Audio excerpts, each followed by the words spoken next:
A very good evening once again to all our esteemed guests. We will now begin the program.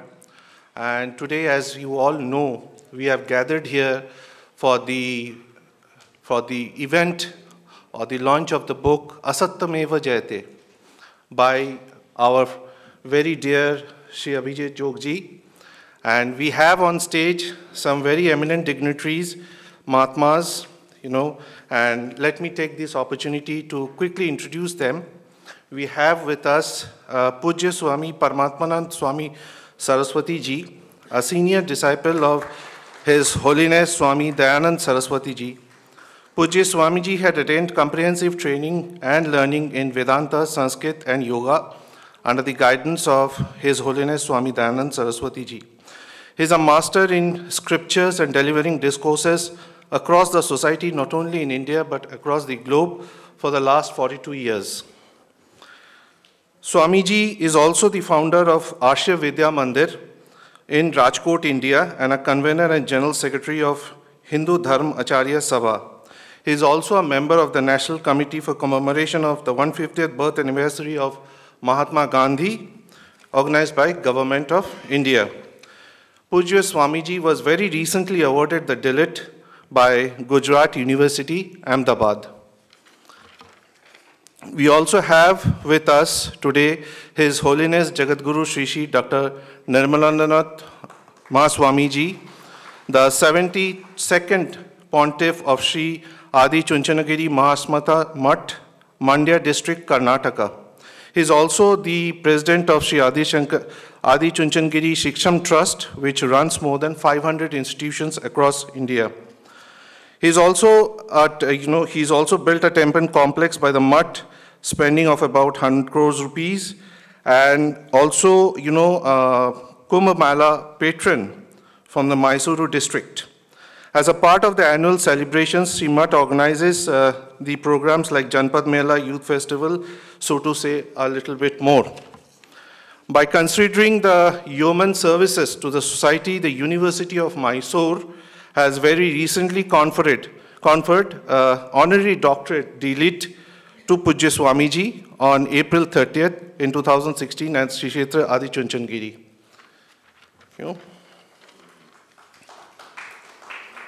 We are blessed to have you here, Swamiji.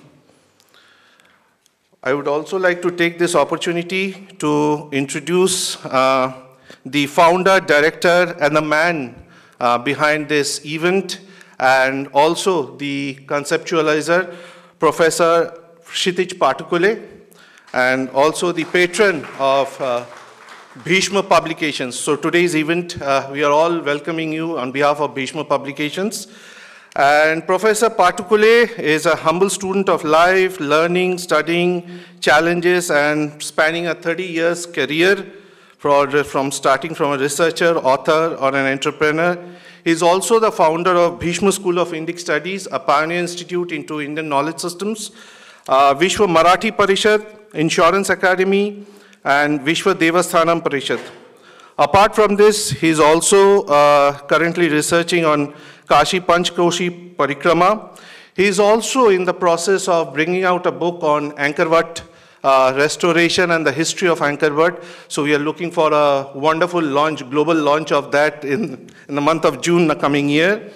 He is a patron of Bhandarkar Oriental Research Institute as well.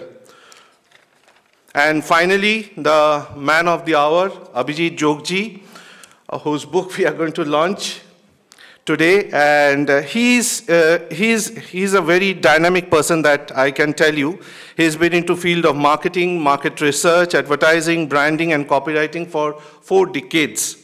He is also a well-known writer and a copywriter, and one of his book, Brand Nama, in Marathi, earned a great popularity in short time. He also writes in social media for Heritage First on Indic heritage, traditions, knowledge systems, and an active Rotarian. His book, Asatyamev Jayate, attempts to demolish all the asatya which is related with Indian history and culture and tradition. And we are going to also have a panel discussion today with the torch bearers of Indic civilization. Today we have with us, for that matter, Dr. Anand Rangnathan. Welcome, sir. Madam Shefali Vaidya, welcome ma'am, and none other than Dr. Meenakshi Jain, Padma Awardee. So we will have a panel discussion also, so please fasten your seat belts. We will have a roller coaster, of course, today. And now I will invite Professor Kshitij Patukule to welcome our chief guests. Pujya Swami Paramatmanand Sarswati Ji Maharaj, please.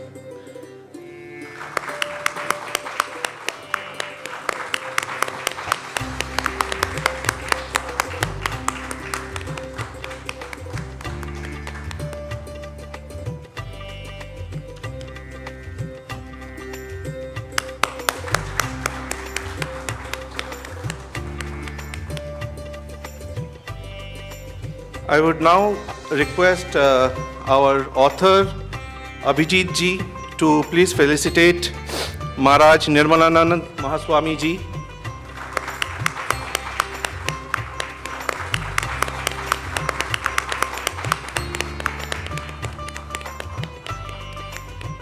I would now request Professor Kshitij Patukule once again to honor Mr. Deepak Singhal Ji, one of our chief guests for the show.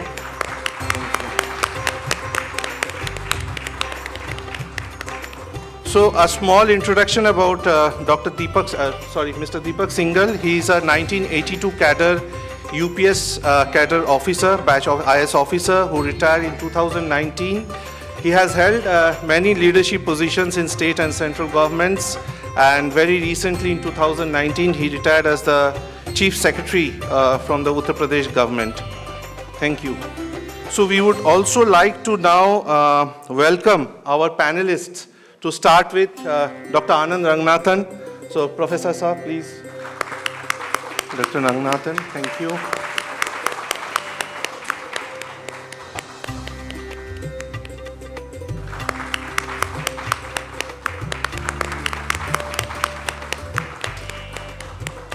Our next panelist, Madam Shefali Vaidya. I will request Abhijit Ji to honor Madam Shefali Vaidya.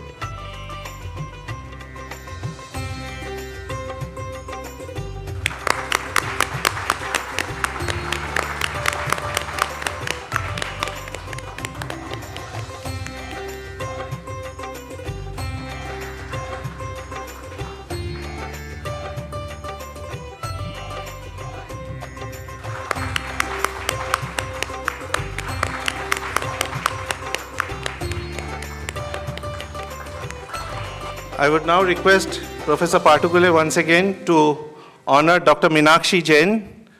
Thank you, ma'am. It's an honor to have you here.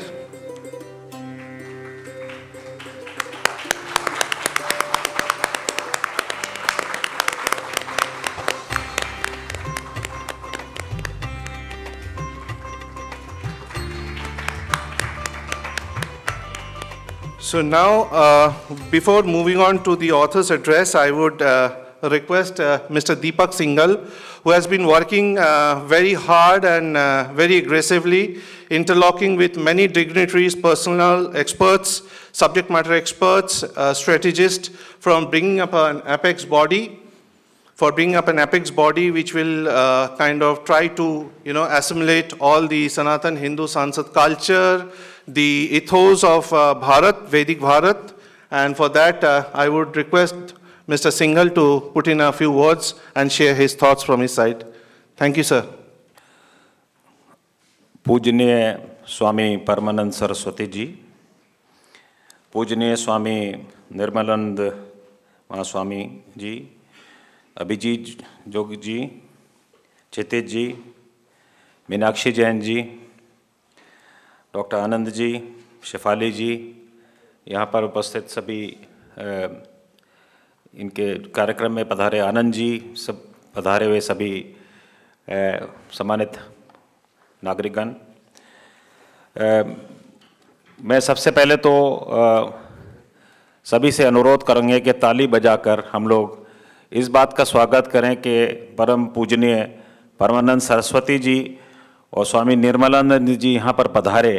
ये हम सबके लिए बहुत बड़ी blessings की बात है। हम लोग, मैं तो प्रशासनिक सेवा में था और 40 वर्ष आईएएस में काम करते हुए आज मेरा बैच का हम लोग सीनियर मोस्ट आईएएस ऑफिसर्स हैं भारतवर्ष में, मेरे साथ का कैबिनेट सेक्रेटरी भी मेरे साथ का है। और ये मेरा विषय कभी नहीं था। शायद कोविड में जब बीमार पड़े और अस्पताल में बार बार भर्ती हुए तब समझ में आया कि ये ज़िंदगी कुछ नहीं है। तब समझ में आया कि ये सब ईश्वर की माया है और जितना जल्दी हम अपनी भारतीय संस्कृति को समझ लें, भारतीय विचारधारा को समझ लें, उतना ही जल्दी ईश्वर आपको अच्छे मार्ग पे ले जाएगा। हमने अपने बहुत लोगों को कोविड में खोया, अपने रिश्तेदार, जितने लोग यहाँ बैठे होंगे शायद ही कोई जना ऐसा हो जिसने अपने रिश्तेदार को नहीं खोया होगा पूरे भारतवर्ष में। और ये बड़ी पीड़ा का समय रहा, लेकिन इस देश में उसके बाद फिर एक समझने का भी मौका मिला। मैं खुद अपनी यात्रा में, प्रशासनिक यात्रा में सभी पदों पे काम करते हुए भारत सरकार में और प्रदेश सरकार में उच्चतम स्तर पर ये देखा कि, और लगभग 70 देशों में जा भी चुका हूँ, तो मुझे धुन चढ़ी कि स्वामी जी के अब इस पर पढ़ें। सबसे पहले तो आप लोगों से मार्गदर्शन लेने से पहले, क्योंकि बिल्कुल ही अज्ञानी था इस मामले में, कुछ ज्ञान था ही नहीं, डंडा चलाते रहे 40 साल, तो इसलिए इस सब चीज़ों का कुछ नहीं पता था। सब देख लिया, प्रधानमंत्री देख लिया, मुख्यमंत्री देख लिया, हेलीकॉप्टर देख लिया, जहाज़ देख लिया, सब कुछ देख लिया, नीचे देख लिया, गांव देख लिया, लेकिन फिर पढ़ना शुरू किया। तो पढ़ते पढ़ते 100 किताबें लगभग मैं पढ़ गया, पूरी दुनिया की 100 किताबें पढ़ गया तरह तरह के। और पढ़ने के बाद मीनाक्षी जी की भी किताब मैंने आपसे एक दिन बात किया, तो उसके बाद वो भी मैंने पूरा पढ़ा, कवर टू कवर। मथुरा के जो आपकी किताब बड़ी अच्छी लिखी। मैं मथुरा से मेरी ज़िंदगी शुरू हुई थी, मैं एसडीएम मथुरा था 1982 में, चौधरी चरण सिंह के साथ पहली बार गया था वहाँ पे मथुरा उस समय पे, तो वो भी मैंने पढ़ा। तो 40 साल का तजुर्बा दुनिया देखने के बाद फिर ये देखा, और सबसे बड़े मैं प्रभावित हुआ, जो दुनिया में हम लोग जाते थे, जो वर्तमान प्रधानमंत्री जी के जो उन्होंने दुनिया में जो डंका भारतवर्ष का बजाया है उस समय। पहले हम लोग सर झुका के जाते थे, अब सर उठा के जाते हैं, इतनी बात फर्क नहीं है। पहले सर झुका के जाते थे, अब मैं नौकरशाह होने के नाते बात कह रहा हूँ, बड़े खुल दिल से कह रहा हूँ, शायद कोई इसको बोलेगा नहीं आसानी से आईएएस ऑफिसर, लेकिन ये मैंने महसूस किया कि हर जगह के थोड़ा सा। लेकिन अब क्या है, एक नई विचारधारा पैदा हो रही है, ये नया इकोसिस्टम क्रिएट हो रहा है, एक नई दुनिया क्रिएट हो रही है। जो लोग ज्ञान का भंडार लेके आ रहे थे वो निकल के बाहर आ रहे हैं। वो कह रहे हैं कि किस तरह से रिसर्जेंस हो भारतीय संस्कृति का, नॉलेज का। जो हमें कहा जाता था कि ऐसे एक न्यूटन ने ऐसा किया, हमको एक किताब में ये पढ़ा है, यहाँ ऐसा हुआ, वहाँ ऐसा हुआ, इसी औरंगजेब रोड पे हम चलते रहे पिछले 40 साल तक। लेकिन आज तो इन्होंने धो दिया इस किताब में औरंगजेब रोड के बारे में, इन्होंने पूरी धुलाई कर दी कस के उस औरंगजेब रोड। तो ये बेसिकली आदमी खुल रहा है, बोल रहा है। मीनाक्षी जी ने अपनी किताब में लिखा, मैंने सब पढ़ गया पूरा उसमें। अगर सब कुछ ये पता है, स्वामी जी मैं आपसे निवेदन करूंगा, आप तो उच्चतम लीडरशिप के सामने बात को रख सकते हैं देश में। अगर हमने इस किताब को पढ़ के, जब उस किताब में हर सफ़े पे लिखा है कि जो फ्रेंच इंजीनियर बोल गया, फ्रेंच डॉक्टर बोल गया ट्रेवनकोर से लेके, ब्रिटिश आदमी बोल गया, मुस्लिम पर्शियन ने राइटर ने लिख दिया कि हाँ साहब, औरंगजेब साहब ने इतने बजे फरमान इशू किया और इस केशवानंद मंदिर को यहाँ उड़ा दिया। और उड़ा के बाद उसके बाद इतना ज़्यादा अत्याचार वहाँ पर हुआ, जेनोसाइड हुआ, सब कुछ उसमें लिखा हुआ है, रिकॉर्डेड है। तो हमें और किस कानून में, किस एविडेंस एक्ट में, किस एविडेंस की ज़रूरत है? अगर हमारे साथ में, मेरे साथ में कोई चल रहा हूँ, मैं चीफ सेक्रेटरी हूँ, मेरा स्टाफ ऑफिसर मेरे साथ है, वो लिख रहा है कि चीफ सेक्रेटरी ने इसका मर्डर कर दिया, तो उसके बाद फिर क्या और कौन से एविडेंस की ज़रूरत है?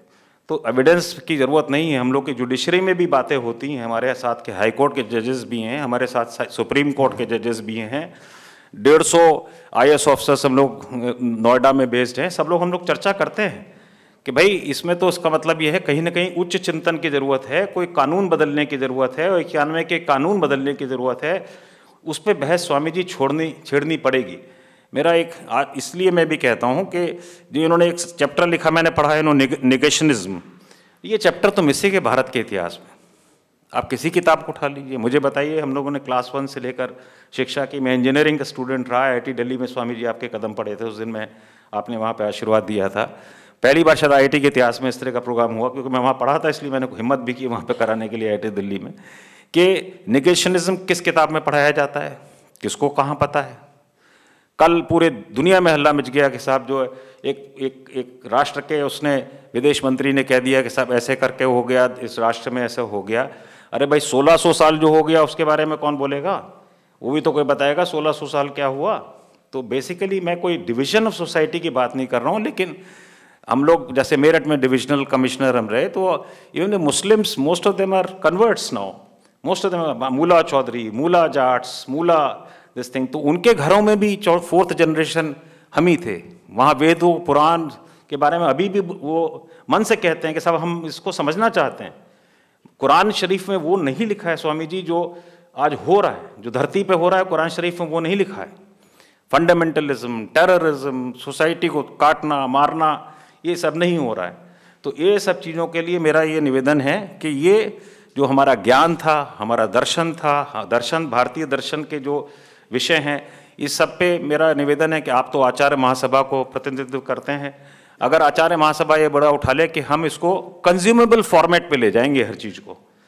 हम आदमी को, बच्चे को से लेके जन्म होने से साथ में आज भी हम कहते हैं कि हमारे घर में पूजा होती है, पंडित जी आते हैं कि जम्बू दीप है और ये फला फला फला फला बोलते चले जाते हैं, किसी को कुछ पता नहीं है कि क्या चीज़ है। जम्बू दीप तो अब वेदों में जब मैंने पढ़ा तो देखा कि जम्बू दीप के 7 दीप, हमारे लक्ष्य दीप, कौच दीप, ये 7 का नंबर बड़ा निराला है, 7 फेरे तक।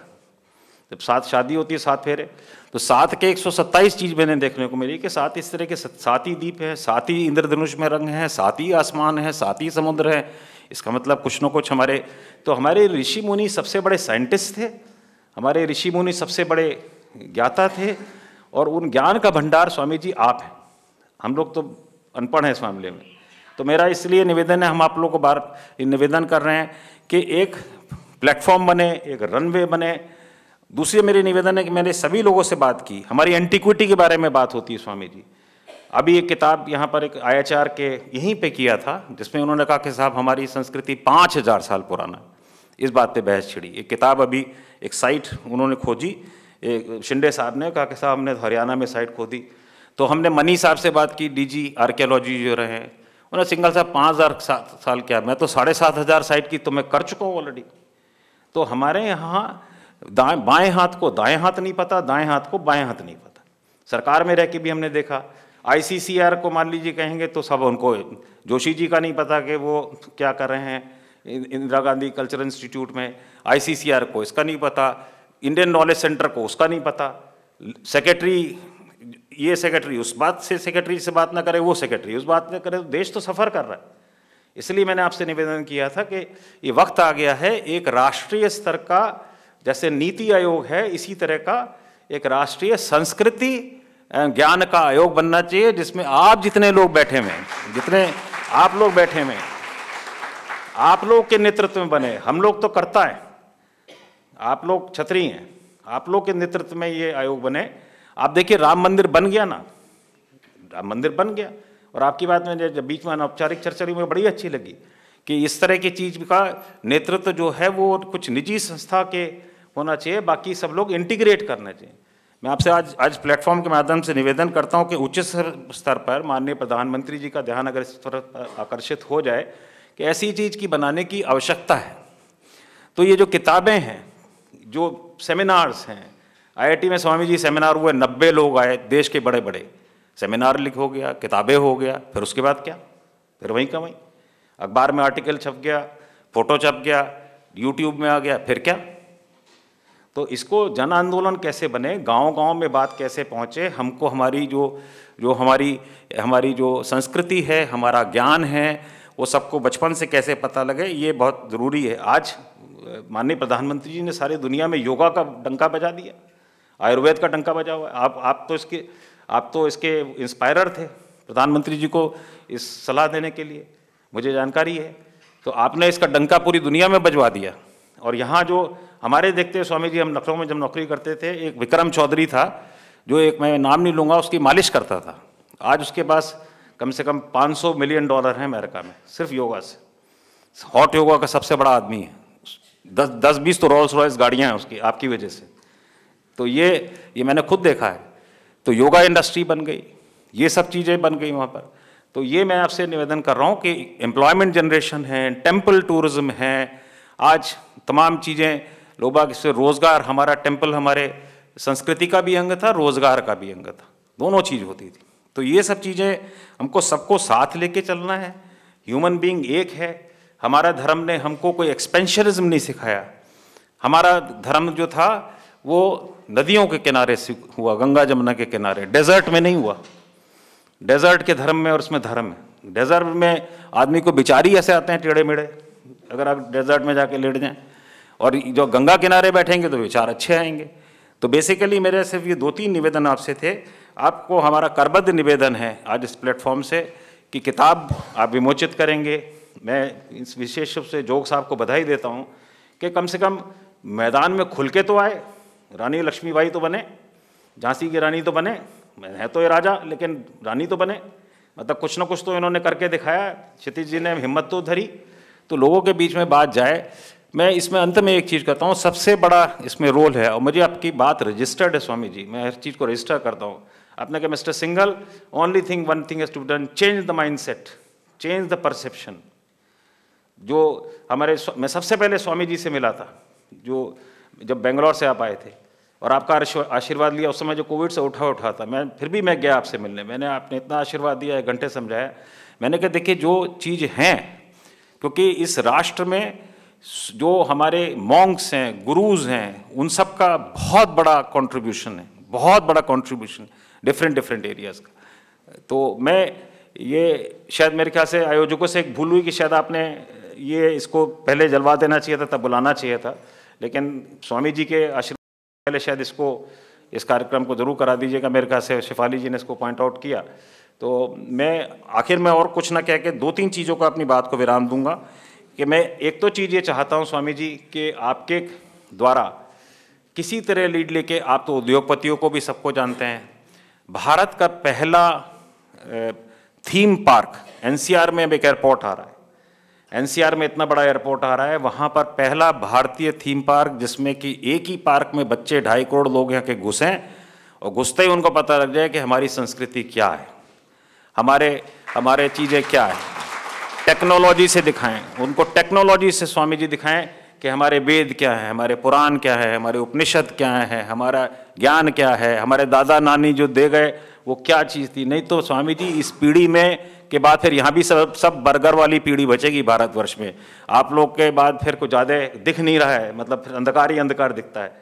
तो ये बहुत बड़ी जिम्मेदारी है कि अगर आप किसी तरह प्रधानमंत्री जी को या मुख्यमंत्री जी को उत्तर प्रदेश से बात करके, हम लोगों ने, मैं तो आपसे कई बार अनुरोध किया कि एक दिन आपके लिए तो 3 घंटे निकालने पड़ेंगे आपको, तो आपके तो गुरु भाई हैं वर्तमान मुख्यमंत्री, तो आपके लिए 3 घंटे इस भारत के लिए 300 साल का इतिहास लिख देगा। कभी कभी 3 घंटा बहुत होता है, बड़े बड़े फैसले ऐसे ही हो जाते हैं। तो वहाँ इतनी ज़मीनें पड़ी हुई हैं, वहाँ पर एक थीम पार्क बन गया, उसी में आप सब कुछ, जैनिज़्म दिखे, बुद्धिज़्म दिखे, भारत का सिखिज़्म दिखे, हमारा सारा संस्कृति एक जगह दिखे।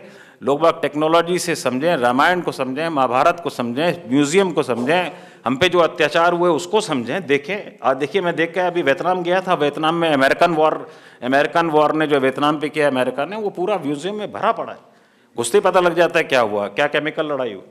तो ये मेरा आपसे 2-3 निवेदन है। एक तो हमारे नीति आयोग की तरह कोई संस्कृति आयोग, संस्कृति और ज्ञान का आयोग स्वामी जी, उचित स्तर पे कोई चर्चा हो जाए, इसका एक मैंने रूपरेखा बनाई है, मैं भी आपको दे के जाऊँगा अपने एज ए ब्यूरोक्रेट, जो मेरी समझ में आया कि कैसे हम इंटीग्रेट कर सकते हैं, मैं आज ही आपको दे दूँगा। दूसरा, इसके लिए हमारा संस्कृति के लिए थीम पार्क के लिए मेरा एक रिक्वेस्ट है कि अगर हमें 5D टेक्नोलॉजीज़ है, लेज़र टेक्नोलॉजीज़ है, ये सब मिला के अगर हमारा बन जाता है तो बहुत ज़रूरी है, उसी के माध्यम से। और तीसरा हमारा अंतर्राष्ट्रीय, स्वामी जी अभी चाइनीज़ ने 500 कन्फ्यूशन सेंटर खोल दिया, अभी अमेरिका चाहिए 100 सेंटर से अमेरिका में। हमारे राष्ट्र का कोई भी, इतने लोग बाहर डायस्पोरा है, लंदन में बैठे हैं, यूरोप में बैठे हैं, सबके अंदर एनर्जी निकल रही है। प्राइम मिनिस्टर साहब जाते हैं, खट से 10,000 आदमी बाहर निकल आते हैं। तो उस एनर्जी का कोई प्लेटफॉर्म तो चाहिए। रनवे नहीं है तो वो एनर्जी को कहाँ ले जाएंगे। प्रधानमंत्री जी आए और चले गए, उसके बाद फिर अगला क्या। तो वहाँ हमारे भी इस तरह के 500-700 केंद्र खुलने चाहिए। आप लोग वहाँ जाएं, संबोधित करें। प्रधानमंत्री जी एक बार कराए, उसके बाद स्वामी परमानंद जी कराए, तो वो 10,000 आदमी ह्यूस्टन में खड़े हो जाएंगे। मेरे को अमेरिका में 7,500 डॉक्टर्स हैं हमारे, उसमें कम से कम 200, 400, 500 से मैं कनेक्टेड हूँ, डायरेक्टली आजकल बात कर रहा हूँ। वो कहते हैं साहब आप लोग आइए, तो हम लोग करेंगे, ह्यूस्टन में करेंगे, न्यूयॉर्क में करेंगे, लंदन में करेंगे। तो हमारे जो संस्कृति है, हमारा जो सभ्यता है, ये कहना बड़ा बुरा है कि आर्यन आए और सब ठोक गए और हम तो सपेरे थे। माफ़ कीजिएगा, बड़े अच्छे अच्छे हिस्टोरियन भारतवर्ष को दिए, लेकिन शायद वो हिस्टोरियन इस देश का इतिहास लिख गए जिनको संस्कृत का सा भी नहीं आता था, वो इस देश का इतिहास लिख गए। तो वो उन्होंने अपने नज़रिए से देखा। तो मैं अंत में कहूँगा कि मैंने 2 शब्द सोचे हैं जो बहुत ही इंपॉर्टेंट है कि हमारे को अपना इतिहास एमिक टेक्नोलॉजी से देखना है, ना कि एटिक टेक्नोलॉजी से। आज हमारा इतिहास एटिक टेक्नोलॉजी से लिखा गया है। एटिक मतलब आपके चश्मे से मैं देख रहा हूँ, यूरोपियन चश्मे से, हार्वर्ड यूनिवर्सिटी से, यूरोप के चश्मे से, इस्लामिक चश्मे से। लेकिन स्वामी परमानंद जी के चश्मे से कैसे देखूँ, स्वामी निर्मलानंद जी के चश्मे से कैसे देखूँ? विषय ये, जिस दिन इस देश का इतिहास आपके चश्मे से देखा जाएगा, उस दिन माइंडसेट अपने आप बदल जाएगा, अपने आप लोगों को पता लग जाएगा कि हम दुनिया के हैं। तो मैंने अपने क्षेत्र के हमारे बहुत अच्छे पुराने मित्र हैं स्वामी जी, शारदा यूनिवर्सिटी जो के चांसलर से आज ही सुबह रिक्वेस्ट की कि स्वामी जी आ रहे हैं, इसलिए उनके डायरेक्टर्स वगैरह ये लोग बैठे हैं। तो मैंने कहा भाई एक केंद्र शुरुआत करो भाई। तो आपकी ब्लेसिंग्स चाहिए, आपसे करबद्ध निवेदन है कि हम लोगों ने मेहनत 6 महीने से बहुत कर ली, लेकिन उस 6 महीने से मेहनत करने वाले के साथ 100 लोगों के लिस्ट भी है मेरे पास, जिस पे सभी DG आर्कियोलॉजीज हैं, मद्रास यूनिवर्सिटी के प्रोफेसर्स हैं, असम के हैं, सब लोगों ने हम लोगों ने बातचीत किया है। ऐसे नहीं किया कि ऐसी कोई चीज़ खड़े होकर बात कर रहे हैं। लेकिन मेरा ये अंत में निवेदन है कि हम बुक्स, सेमिनार्स और थीसिस और रिसर्च इनसे बाहर निकलें। वक्त आ गया गांव में पहुँचें, गांव-गांव में ये अलग जचाएं और गांव से लेकर न्यूयॉर्क तक जाएं, तो भारतीय विश्व गुरु बनेगा स्वामी जी। हमारे बच्चे अगर हार्वर्ड पढ़ने जाते रहे हमेशा, तो वो विश्व शिष्य बनते रहेंगे, विश्व गुरु नहीं बनेंगे। हमारी जो संस्कृति है, हमारा नॉलेज है, उसको मॉडर्न टेक्नोलॉजी के साथ इंटीग्रेट करते हुए, आर्टिफिशियल इंटेलिजेंस के साथ इंटीग्रेट करते हुए, रोजगार के साथ इंटीग्रेट करते हुए, लेकिन नींव बिल्डिंग की भारतीय हो, भारतीय संस्कृति हो, भारतीय विचारधारा हो, तभी ये होगा। और तब ऑटोमेटिकली आप देखेंगे जब हम सब बीमार पड़ते हैं अस्पताल में, भगवान अपने आप निकाल के बाहर भेजेगा, नहीं तो ऊपर भेज देगा, जल्दी ऊपर भेजेगा। बहुत बहुत धन्यवाद, आप सबने सुना। और स्वामी जी आप दोनों को बहुत कर प्रणाम कि आपने आए और समय दिया, आपका आशीर्वाद मिला। मुझे मालूम था बहुत व्यस्त थे, आज आचार्य महासभा थी, पूरे देश के सब स्वामी इकट्ठा थे, फिर भी आपने समय दिया, इसके लिए आपके अभिनंदन और बहुत बहुत प्रणाम। Thank you, Mr. Singhal. I would now request Pujya Maharaj, Professor Patukule, Abhijit ji, and our panelists to please come forward and complete the lighting ceremony of the Diya.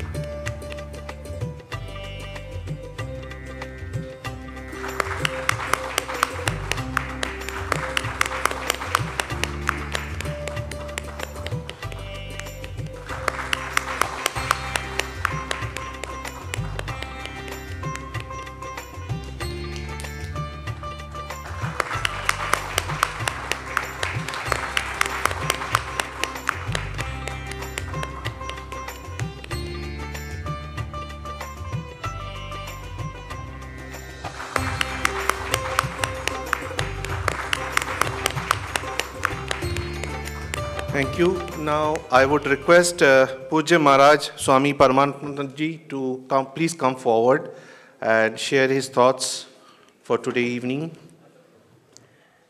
Om Namo Brahmadibhyo Brahma Vidya Sampradaya Kartrubhyo Vansharshibhyo Mahadbhyo Namo Gurubhyaha सर्वोपप्लवरहितः प्रज्ञानघनः प्रत्यगर्थो ब्रह्मैवाहमस्मि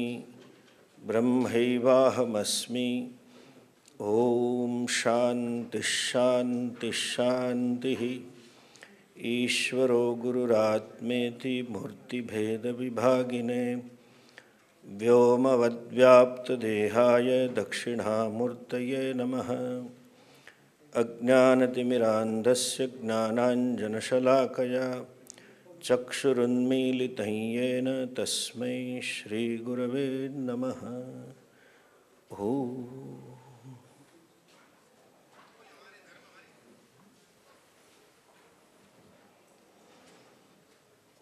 Param Shraddheya, Param Pujya, Jagat Guru Swami Shri Nirmalanand Ji,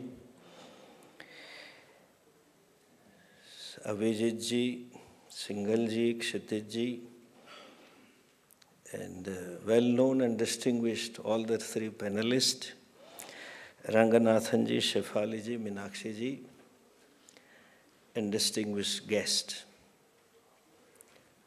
A religious leader is supposed to teach values, live values and teach values. And a spiritual leader is supposed to teach the absolute value. And the most prominent value that is emphasized in our Shastra is Satyam. It is mentioned that Punyam gathered by following Satyam is more than 100 Ashwamedh Yajna. And I throughout the life keep teaching Satyam Gnanam Anantam Brahma, and I was asked to release Asatyameva Jayate. I had my all apprehensions, should I go or not? But Singhal-ji, because of whom I am here, is a noodle sort of syndrome works. He invited me to some function and Kshitij-ji heard me and pushed me here. But having read, I insisted that I will want to read the book first, then I will come, because Asatyameva Jayate. Finally, I feel it is justified that I should be here. And the work that he has done, I should say, is a very authentic work. And he gave me more inspiration because a man of management gets into the history. So Swamis also should get into it. So that justified me. Anyway, coming back to this, you see the history, human history is full of wars.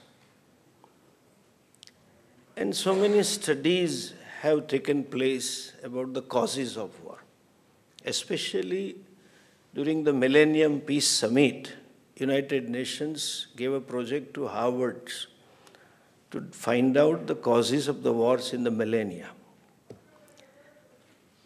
It was a huge congregation of religious leaders, but as expected, none of them read that, the report, which was tabled. Only my teacher, Pujya Swami Dayanji, read and he told that.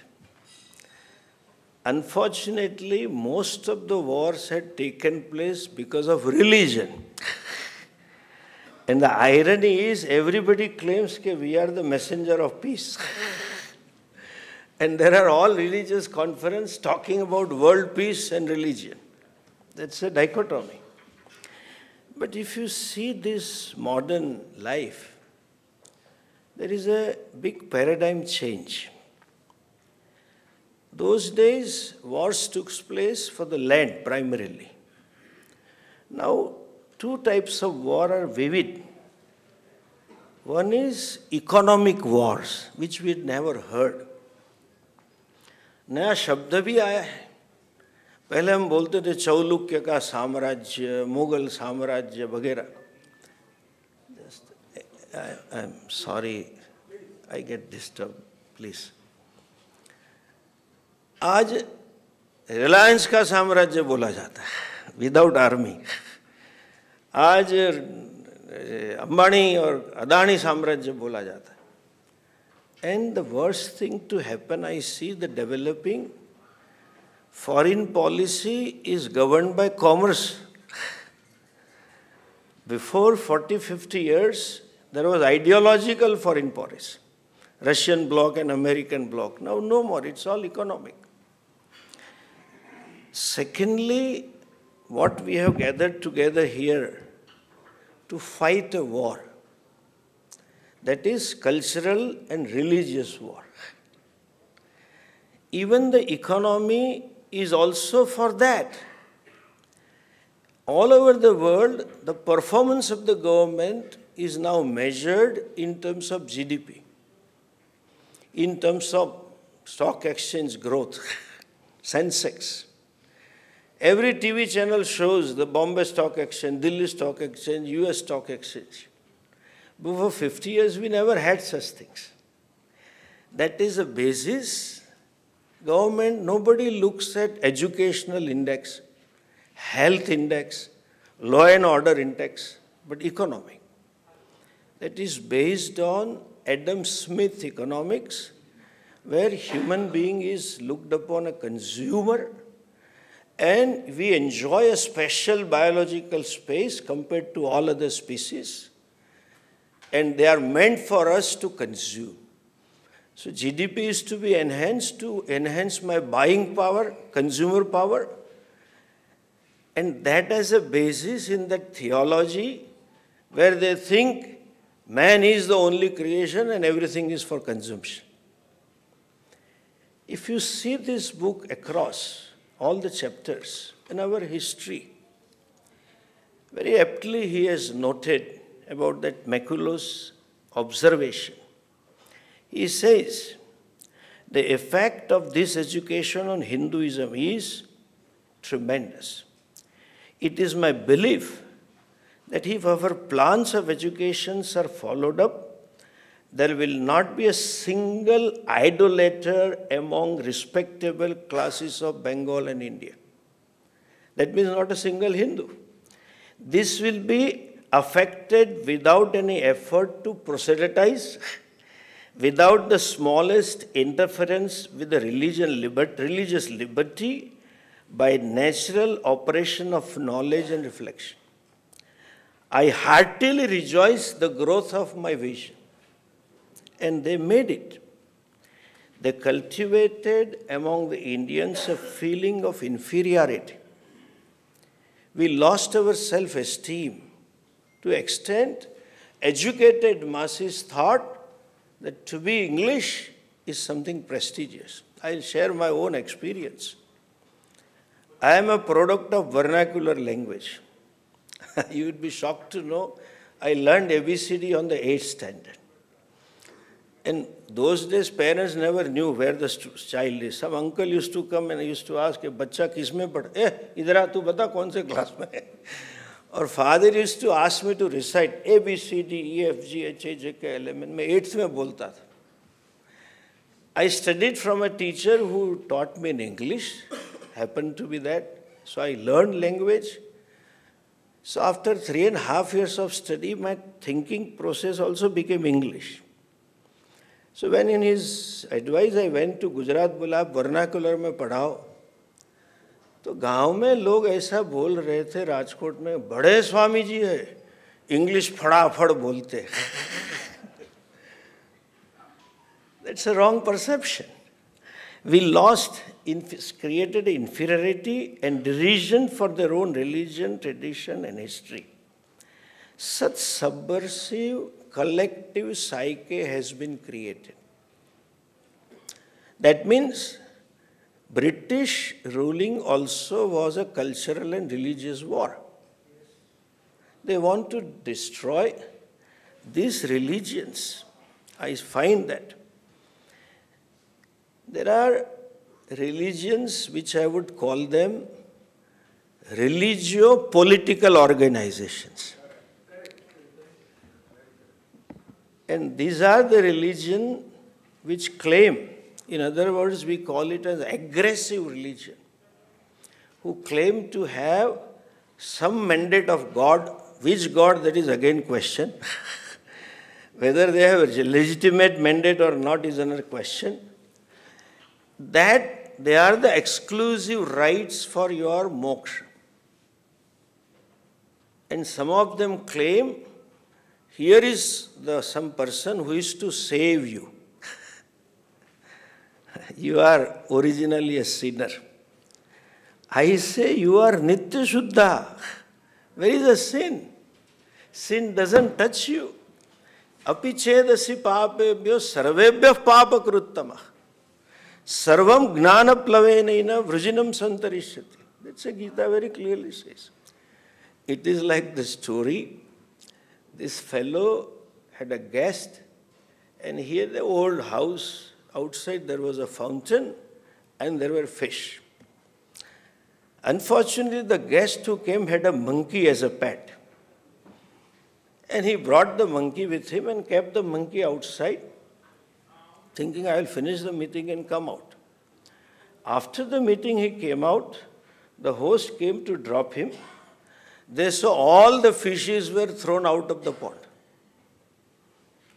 They asked, who did this? Well, your monkey did this.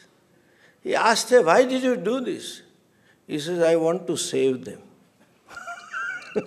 These are saviors like that. We don't need saviors. These aggressive religions, to achieve the political goal, they have uprooted and created misconceptions and developed narratives. And I am sorry to say we Hindus have bought this narrative. Including our courts have been talking. Couple of them I would like to share here, misconception, and I want these social media leaders to take this up. Hinduism, they say, is a way of life. Hindu dharma is not a way of life, it is a vision of truth.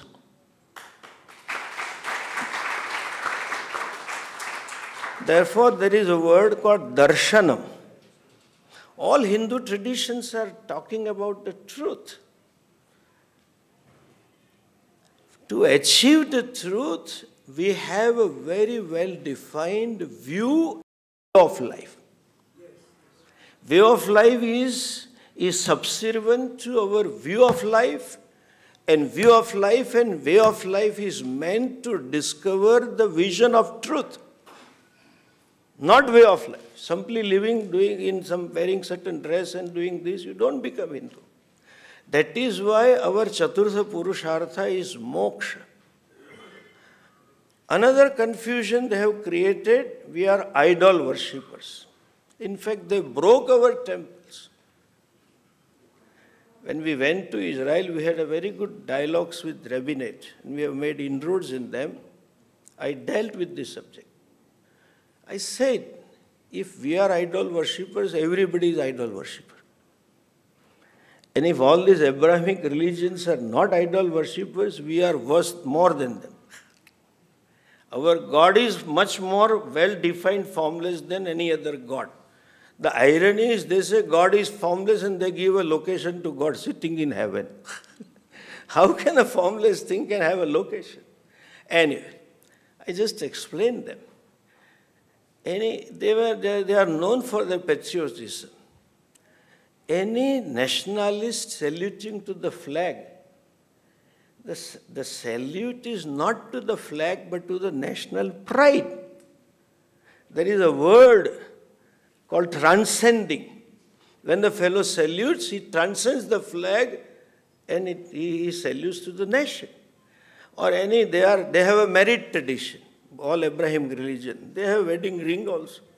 I said, when you kiss the ring, it is not to a diamond or a gold. It goes to beloved.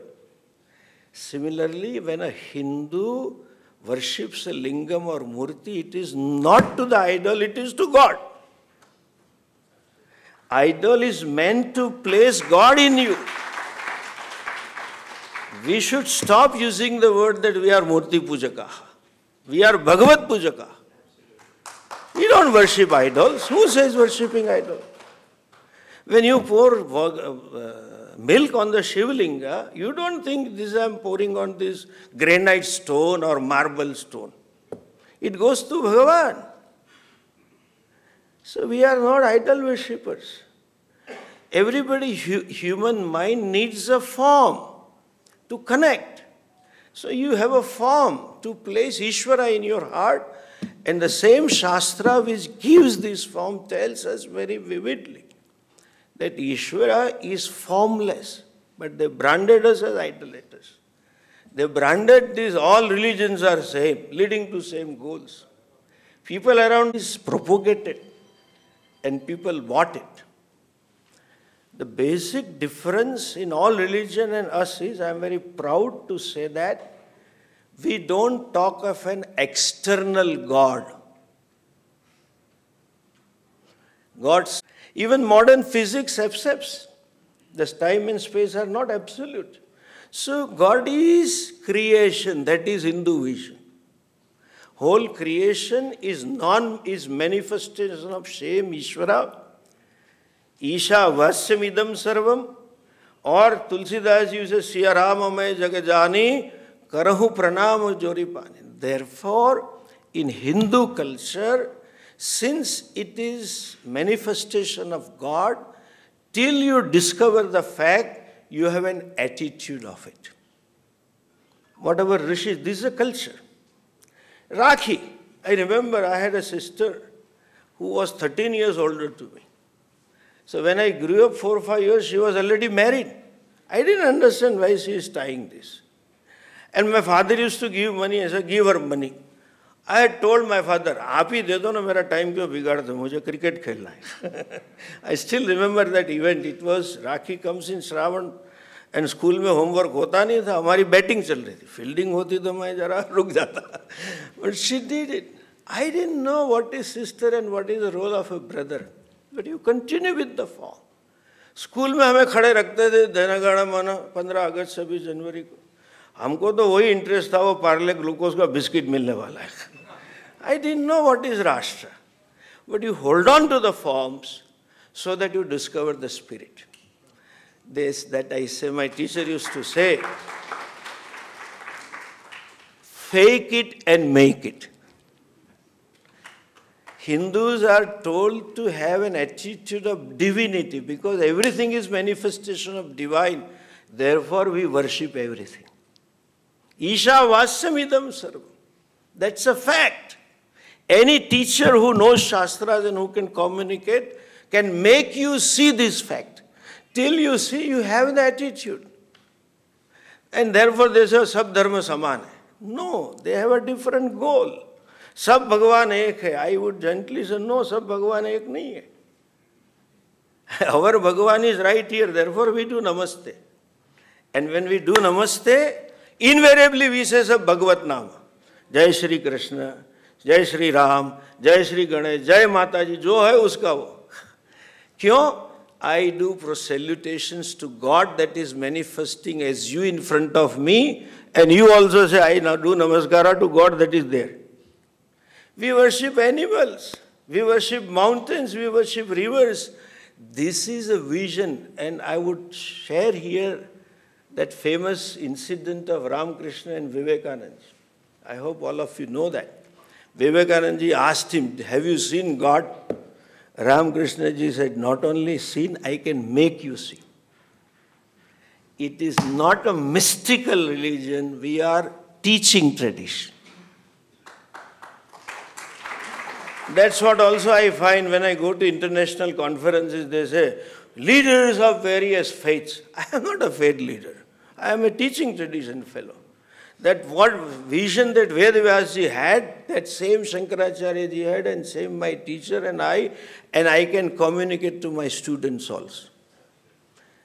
We ourselves do not know Hindu Dharma.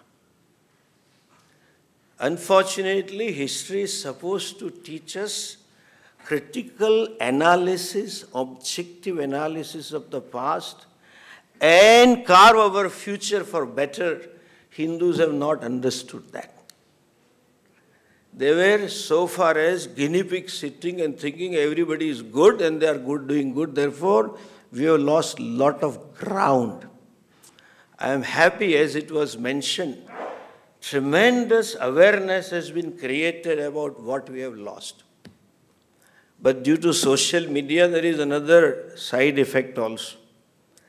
Every individual is a publisher, financier, editor, writer of a newspaper.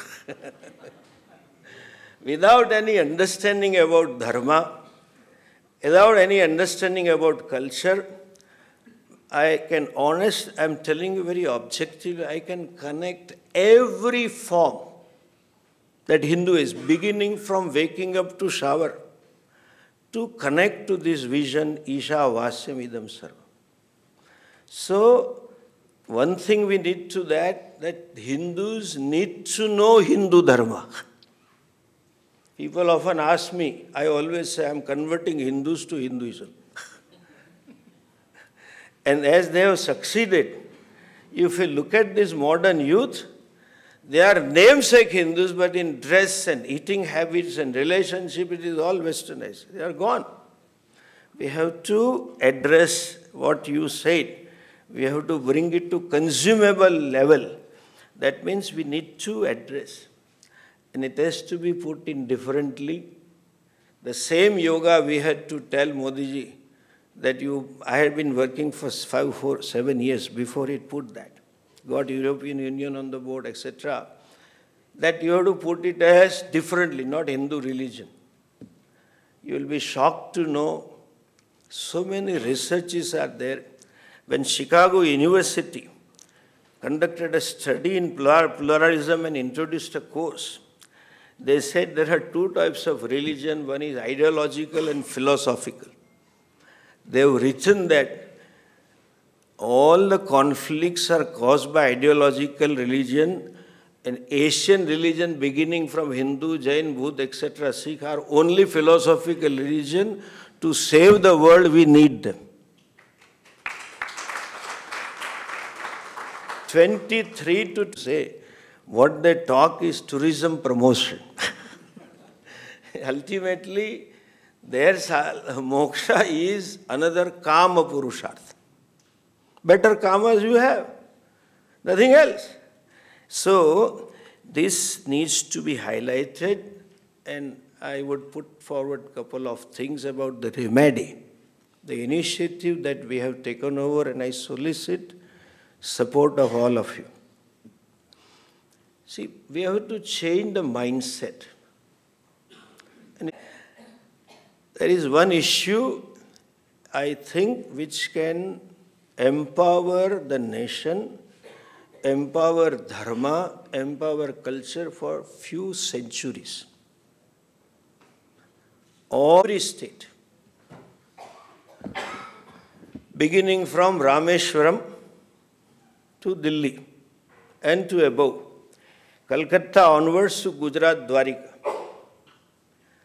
All of you would be shocked to know the money that you put in hundi goes to state government, and nobody knows where it goes. Some of the money has been donated to open a missionary school and sponsor Hajj Yatra. 2009 and 10. Because we filed a suit in Supreme Court that government should release all the temples back to Hindus. To go to Supreme Court, you need 3 states. Otherwise, if I go to High Court and then Supreme Court is Ram Mandir story. So we did PIL and got data from joint Andhra, Tamil Nadu and Puducherry. 1,80,000. Tirupati alone contributes to 4,500 crores. The temple which fetches money, they take it over. Recently, 10 years ago, 12 years ago, they took away Shirdi temple. Temples have lands. Because our vision, look at this, the king is not the ruler. The message of Ramayana story is, Bharata putting Paduka and Rama's Paduka means, oh Bhagavan, it is your kingdom, I am only managing director. That was our vision. So that they have lands for the temple.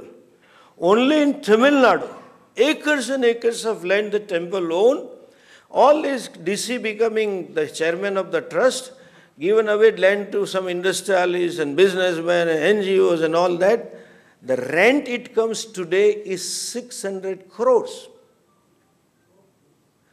If at a market price, if you give me this, and if I sell it at market price today, some of them land is given to Christian missionary also for women empowerment. You know what it means. That it will fetch not less than 7,500 crores. All this is being misused. Just think of it. If Hindus have this 1,80,000 crores of money, I can put them on run. It is a best thing to unite Hindu Samaj. I want, though it's our case, Acharya Sabha don't want to own up it. And I have a judgment in my favor. Chidambaram case, it was on instruction of my Guruji, Swami, Dr. Swami had filed it. Supreme Court has ruled that no secular government can control and manage any religious places. If there is mismanagement, you can hold it for reasonable time, put the thing set right, and you should give it back in a reasonable time. Unfortunately, the definition of reasonable is unreasonable. Tamil Nadu, Karnataka, Andhra, they are looting the temple money. I wish I have given 2 or 3 slogans for this. The bottom line, my mission is Hindu money for Hindu cause.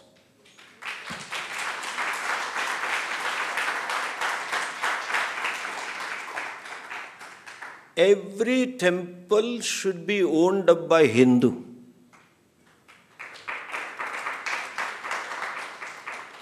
We have formed an alternative governance scheme also. And I want women also in temple management. A lot of data we have, which is very painful. Fortunately, the case has come on the board. And I hope this will proceed and society will create. अगर एक बार ये पैसा आता है, और आप में मेरा दूसरा भी ऑब्जर्वेशन जो मैंने सोचा है रोड मैप में, आपने कहा अमेरिका नहीं, इंडिया में भी आज पैसे बहुत हैं. बहुत सारे पढ़े लिखे लोग, बिजनेसमैन और ब्यूरोक्रेसी में भी आप जैसे कितने लोग हैं, IAS, IPS, हाई कोर्ट जजेस, चार्टर्ड अकाउंट प्रोफेशनल्स, जिनको देश के लिए कुछ करना है. हमें एक न्यूक्लियस बनना है, उनको मैनेजमेंट सिखाओ. I want them to manage.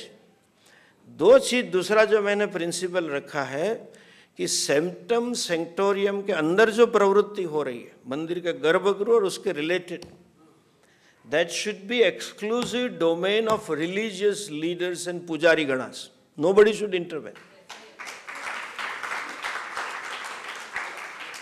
ये पुजारी कितने जो भी है, आज जो स्थिति है, आज हम दूसरे को पैसे मांग रहे हैं, वो कर रहे हैं, लेकिन मुझे बड़े पीड़ा से कहना पड़ता है, जब वो शादी में ढोली वाला आता है ना, वो बेचारा बाटली लगा के आता है, उसको ऐसे नोट लोग नाकते 10-20 हज़ार कमाता है. लेकिन जो पंडित शादी करवाते हैं उसको 100 रुपया देंगे, 500 देंगे, 1000 देंगे, और वो बोलेगा साहब पंडित जी संतोष रखो. अरे क्या संतोष. बाजार में धोती लेने जाओगे तो पूछेंगे पिताजी के लिए चाहिए या पूजा में रखने के लिए चाहिए. सुपारी लेंगे तो भी पूछते हैं. So we have to empower our priest financially. They are the one who has been holding, जो विग्रह की रक्षा कर रहे हैं, और धर्माचार्य ही डिसाइड करेंगे. और दूसरा, मैं आपसे एक नम्र विनम्र करूंगा कि सेक्युलर शब्द यूज करना बंद कर दो.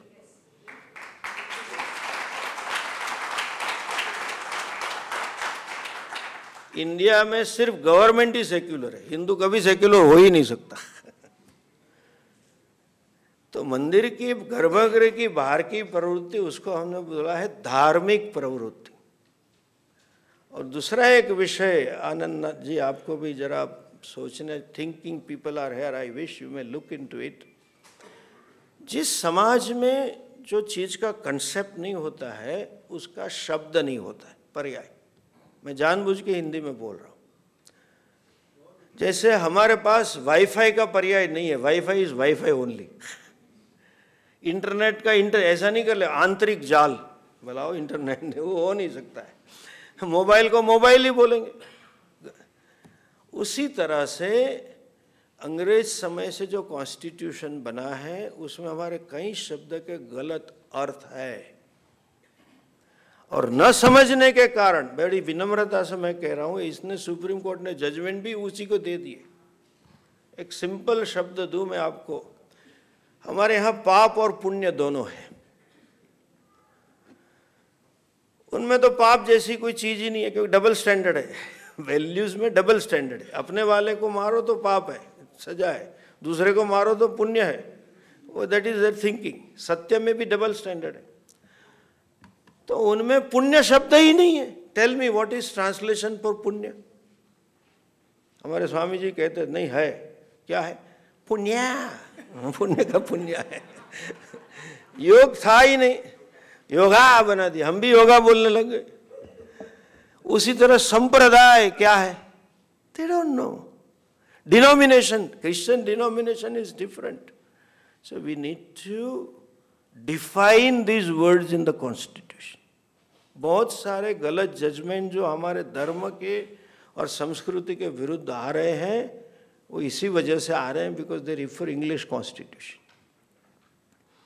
ये दो चीज़ मैं चाहूँगा कि आपका सुझाव मैं तीसरी बार सुन रहा हूँ, मैं विनम्रता से कहना चाहूँगा कि करें थीम पार्क, लेकिन we have to see as a movement. Acharya Sabha, I will introduce what we are doing. हमारे guruji Swami Dayanand ji was one of the founder of Vishwa Hindu Parishad. He wrote the constitution and he was the one who built bridges abroad and positioned dharma long ago when nobody was there. And Narendra Bhai happened to come and study, and therefore he knows me well. That's why he's expecting too much from me. He doesn't know him. I know him. Anyway, so it's a federation of various sampradayas, which are minimum 200 years old. Bharat के जितने संप्रदाय, उसकी data निकालने में हमें 1 साल लगा. And the constitution of Acharya Sabha is only the head of the sampradaya becomes member, not any sadhu. So we have about 148 members, but under my belt there may be more than 40 lakh sadhus, but I don't know anybody. Neither they know me. So all Shankaracharyas, Ramanujacharyas, Nimbarkas, Lingayat, etc., even Nath Sampradaya. So Pujya Swami ji represents the main Pitha of Nath Sampradaya. Guru Gorakhnath did tapas in the place where he sits, and then he moved to Gorakhnath, and that Gaddi became popular, but that is a Mulam. Even Yogi ji is our member. He used to say, this is my Guru Pitha. And it is purely a body for advocacy and strategy planning. We are not activist body. And we take up the issue which can be converted into national movement. We don't take up a project. जैसे ये मठ मंदिर का है, अभी दूसरे एक आज जो फाइनल किया, 2-3 ऐसे इश्यू है that we have to address of national interest. ये करेंगे तो दिल्ली में रहने वाले बच्चे जाएंगे. It will become another project. Pardon me for saying it would be like Akshardham. Maximum we can have that. 2 things is needed, that we have to create awareness in common people what you have lost and how great we are. We have to own up ourselves, the position that we had, and we can have it. तो उसके लिए कुछ policies का सोचे तो अच्छा रहेगा, वरना इंडस्ट्रियलिस्ट से पैसे लेके एक प्रोजेक्ट करवाना तो सरल बात है. जैसे हमने एक अवेयरनेस का एक प्रोजेक्ट लिया है. सी वी हैव फॉरगॉटन आदि शंकराचार्य. आई वुड से कि it is because of him we are still Hindus. The nation would have been Buddhist and conversion would have taken place. कब से हमारे मन में कसक थी कि पूरा भारत भूल गया है. केरला में एवरी इलेक्शन के बाद कम्युनिस्ट गवर्नमेंट आती है, कुछ नहीं कर सके. तो अवधेशान जी जो अभी हमारे चेयरमैन है और मैं मैनेजिंग ट्रस्टी एवं सेक्रेटरी हूँ, और पूज्य स्वामी जी वाइस चेयरमैन है. तो शिवराज सिंह से कह के, because of his office and connection, we are building a memorial for Shankaracharya ji. So वो ऐसी जगह सोची कि तीर्थ स्थान में जहाँ उन्होंने विद्या पढ़ी, ओमकारश्वर, वहाँ ओम पर्वत पे जमीन निकलवाई. आप जानते हैं सेक्रेटरी का फॉरेस्ट डिपार्टमेंट से जमीन निकलवाना कितना नेवले के मुंह को से निकालने जैसी बात है. लेकिन fortunately we have this government who is sensitive to Hindu culture and dharma. Otherwise, we had such a wonderful government in the name of protecting the minority. Injustice was done to majority. तू बड़ा हो गया, तू बड़ा हो गया, कर कर छोटे को ही लगा दिया. तो जमीन आई है.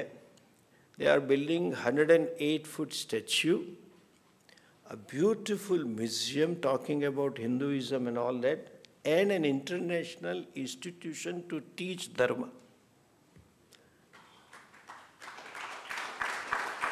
Just like ये मोदी जी के नीचे जो रिवाइवल हो रहा है our religious places का, ये इनके नेतृत्व में एक बड़ा प्रोजेक्ट है. 2160 करोड़ का प्रोजेक्ट हम ले रहे हैं.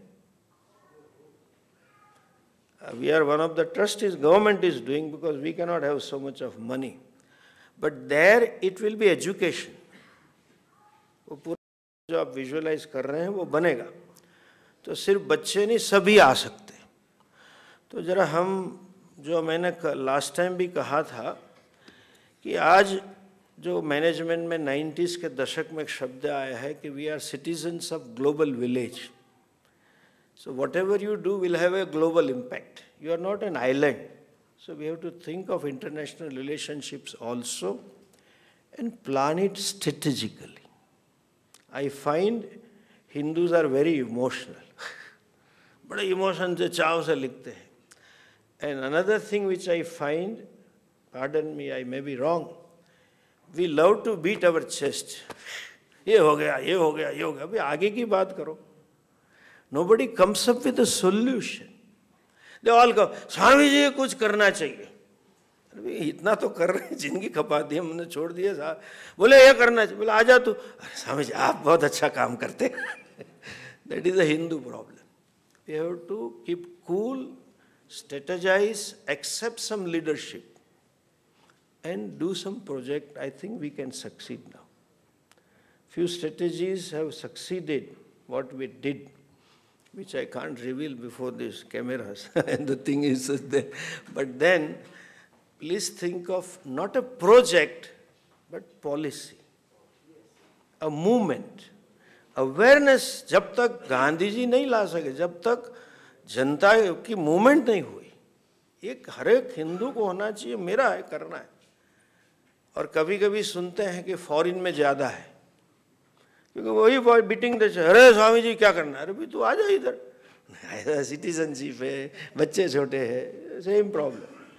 So we have to create that Hindu should own up Hinduism.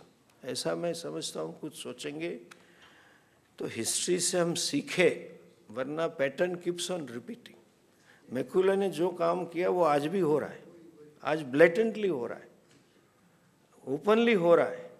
चाहे कोई भी एग्रेसिव रिलीजन हो, तो हम भी ज़्यादा टीवी में ना जाएं, फोटो वोटो ना खिंचवाएं. इसलिए आज तक हम सोशल मीडिया पे थे ही नहीं. We remained as a policy the face in the crowd, but unfortunately now the pressure is so much that I have to succumb. Now we are coming on social media, but then we have to be authentic, not anybody writing anything. तो उसके लिए भी आज ये क्यों करते, वो क्यों, सब लिखते रहते. It is all garbage. And so if we can create an authentic institution or group of people, that would be great help. I am thankful to all of you for bearing me for some time more than what I am supposed to speak. But when it comes to this, it's so much of burning is there. For last 20 years, I have spent few sleepless nights when the other government was there. So I always end up exceeding time. Thank you all. Namaste. Thank you, Swamiji. Now we will proceed to the book launching ceremony, and I would request our esteemed panelists also to come on stage, please.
Thank you.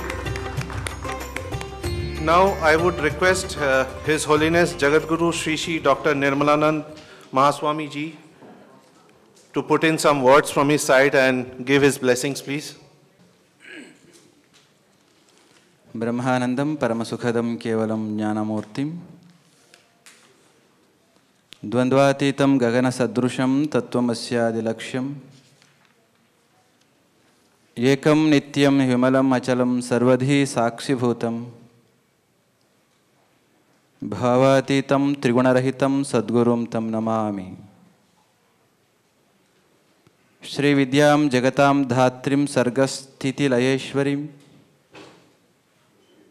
Namami Lalitam Nitya Maha Tripurasundarim. My humble pranams to His Holiness Jagadguru Dr. Sri Bal Gangadhar Nath Mahaswamiji, who was 71st Jagadguru of Nath tradition, which has the history of 1800 years.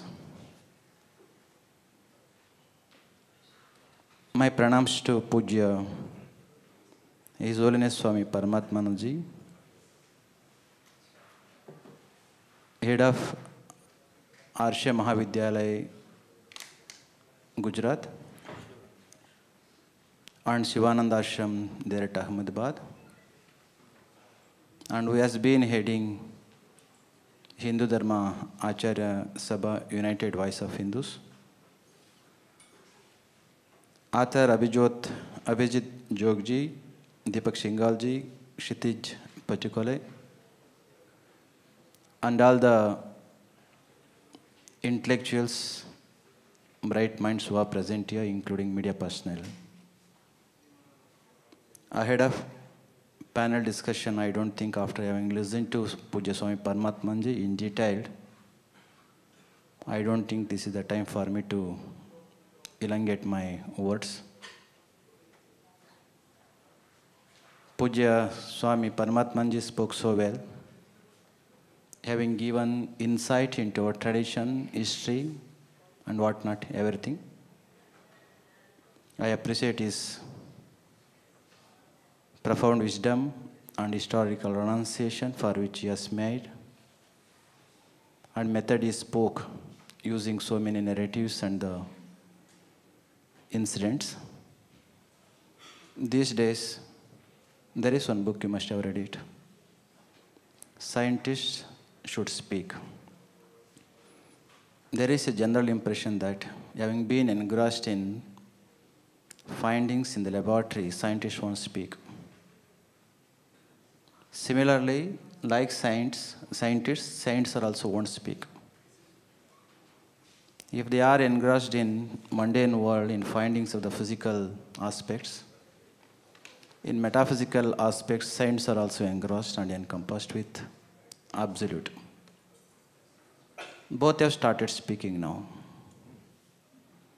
If saints start speaking, how it would be, today you have seen the glimpse through Swami Paramatmanand ji. If scientists should start speaking, how it would be, you must have listened to Heisenberg, Albert Einstein, Newton, Robert Oppenheimer. Thing is that, beauty is that, saints have started speaking about science, economics, history, other than philosophy and the spirituality. Similarly, scientists have started speaking in the language of the spirituality. That's the good thing. It is the boon of the time, blessing of the time. Today we have been living in such a society wherein for our people, our children, history should be taught in a right perspective. Particularly, we are all taught distorted history. Accordingly, we have developed faith and trust upon our country, upon our tradition and the faith. Time has come up now. What all the afflictions are there in our history, distorted things are there, they should be removed. The way how only after mental afflictions are removed, crystal clear mind is going to find the reality similarly. Distorted things which are added in our history should be removed. Our Abhijit Joag has made such an attempt. Though A is in red color, otherwise it is Asatyameva Jayate only. In the place of white, if we add that red, not this occurring color red, rather if we add red, which is also the mark of dangerous, with that, if we start learning our history, if we start understanding our history, our life is going to be at a detrimental stage. We have to go through this.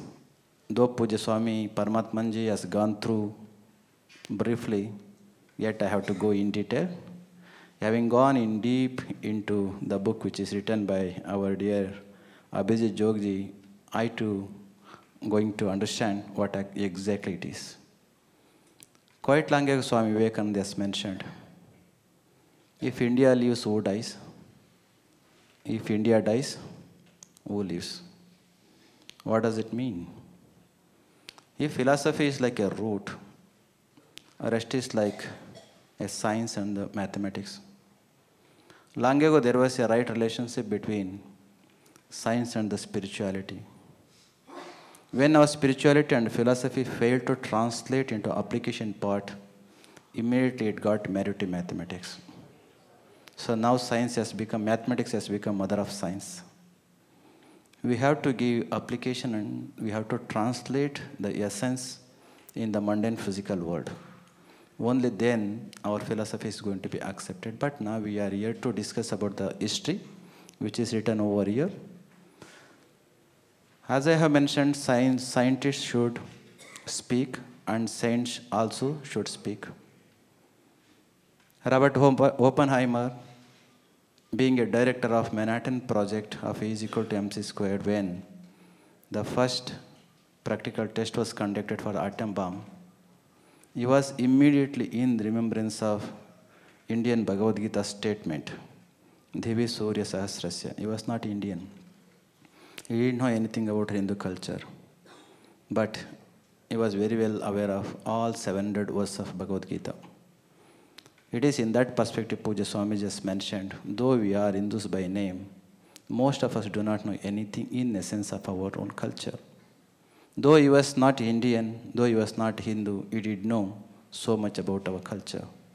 Having seen that conflagration and the radiance after the explosion, immediately he was in remembrance of Indian Bhagavad Gita, Devi Surya Sahasrasya, Bhavet Yuga Padutita, Yadi Bha Sadrusi, Sasyat Basaha Tasya Mahatmanaha.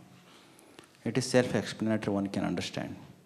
Only reason why I have mentioned here is, if they are very well aware, some people, deliberately some people must have distorted our history.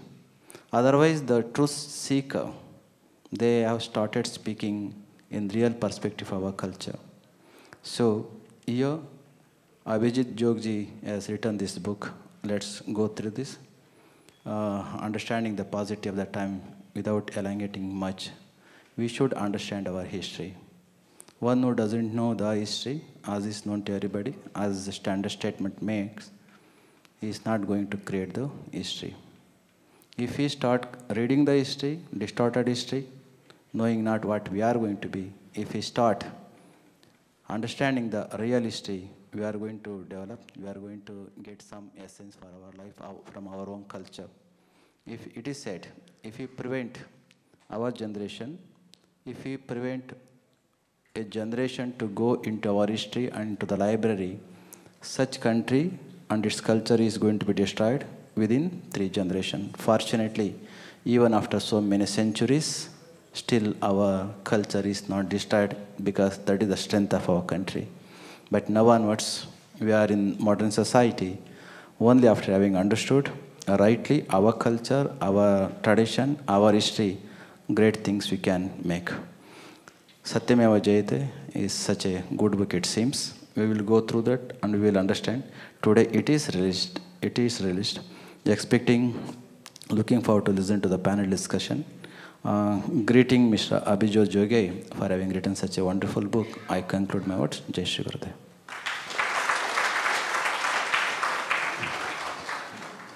Thank you, Maharaj, for your kind, benign blessings.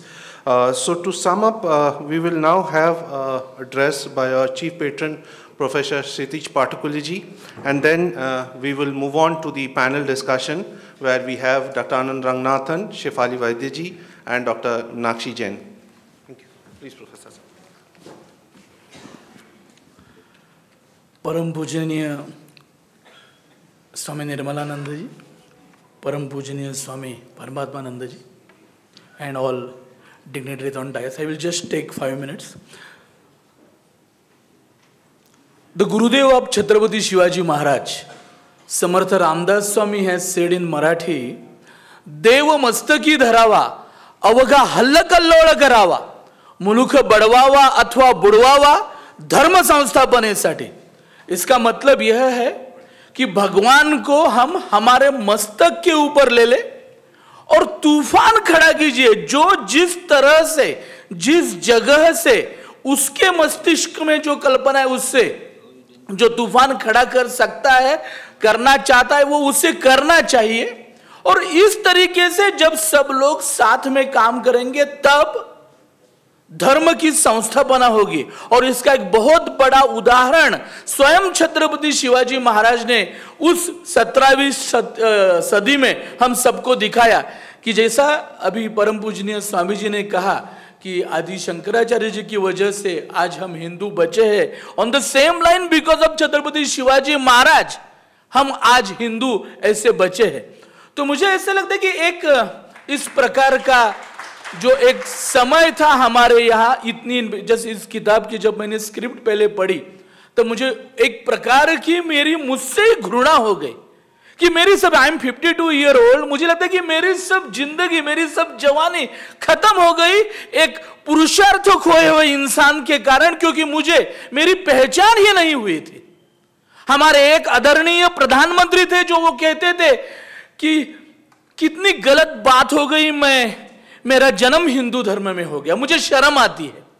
उससे लेके हम आ गए कि गर्व से को हम हिंदू हैं. लेकिन आज का यह समय है कि हमें आक्रामक हिंदुत्व का जय जय करना चाहिए. और उस आक्रामक हिंदुत्व के लिए अगर सबसे बड़ी सहायता किससे मिलेगी तो ये असत्यमेव जयते बुक जैसे किताबों से मिलेगी. जैसे अभिजीत जोग जी काम कर रहे हैं, वैसे बहुत सारे ऑथर हमारे सामने आज बैठे हैं. आदरणीय मीनाक्षी जैन जी है, शेफाली वैद्य जी है, आनंद रंगनाथन जी है, शशांक, बहुत सारे लोग इसमें. तो मुझे लगता है कि ये ईश्वरी कार्य है. दिस इज अ हल्लकल्लोल टाइम. तो आज हमें आक्रामक हिंदू बनना है, लेकिन वो आक्रमण रहेगा ज्ञान का आक्रमण. हमारे वेदवीर आर्य जी यहाँ पे बैठे हैं कि जो कहते हैं 1300 साल का जो क्रोनिकल, जो क्रोनोलॉजी का सब बखेड़ा खड़ा कर दिया है, वही एक जड़ है. तो ऐसे बहुत सारे, तो ये एक युद्ध का समय है. मुझे ऐसा लगता है कि ये युद्ध के समय में इस प्रकार के कार्य की बहुत बड़ी जरूरत है. परम पूज्य स्वामी जी ने और एक कहा आज, वो मुझे बहुत अच्छा लगा कि इंस्टेड ऑफ हैविंग कोई थीम पार्क वगैरह, वो तो होने ही चाहिए. जैसे हम आलंदी में संत ज्ञानेश्वर की यहाँ जी पे बोलते कि वहां पे जो प्रदर्शनी है वो 3 करोड़ या 6 करोड़ करके प्रदर्शनी बनाने से हमें अच्छा है कि उसको आप कैसे ऑनलाइन करें, कैसे वो मिशन में बदल जाए, कैसे वो मूवमेंट में बदल जाए. इस तरीके की कोशिशें करने, यह आज की मुझे लगता है बहुत बड़ी जरूरत है. मैं हमेशा ये कहता हूं कि जैसा ये इंटरनेट टेक्नोलॉजी है, ये मोबाइल टेक्नोलॉजी है, इसका जो जन्म हुआ है, इसका जो संशोधन हुआ है, इसका एक ही कारण है कि हिंदू धर्म का पुनरुत्थान हो. बिल गेट और नारायण मूर्ति ये इसके बाय प्रोडक्ट है. हर हिंदू को यह समझना चाहिए ये कि टेक्नोलॉजी हमारे लिए एक शस्त्र के रूप में हमें उपलब्ध हुई है. तो किस तरह से इसी, मराठी में कहते हैं कि काट्याने काटा काढावा, तो शस्त्र, इसी शस्त्र का उपयोग करके किस तरह से हम लोग हमारे हिंदू धर्म को और विशेषतः युवाओं को, आज today we find that more than 65%, 70% of the population is below 40. So 90 crore people जो यंग है, the Youngistan of the world, youngest country of the world, does not know anything about the history, does not know anything about the culture. और हम लोग ऐसे छाती पीट रहे हैं जैसे सर बोल रहे. तो छाती पीट के कुछ नहीं होगा, मुझे उनको बताना पड़ेगा कि अरे भैया सुन लो हम कौन है और हमको क्या करना चाहिए. तो मुझे लगता है असत्यमेव जयते का ये तो पहला खंड निकाला है. ऐसे 10, 20, 50 खंड, और सिर्फ अभिजीत जोग नहीं, बहुत सारे स्कॉलर को इस तरह से लिखना चाहिए.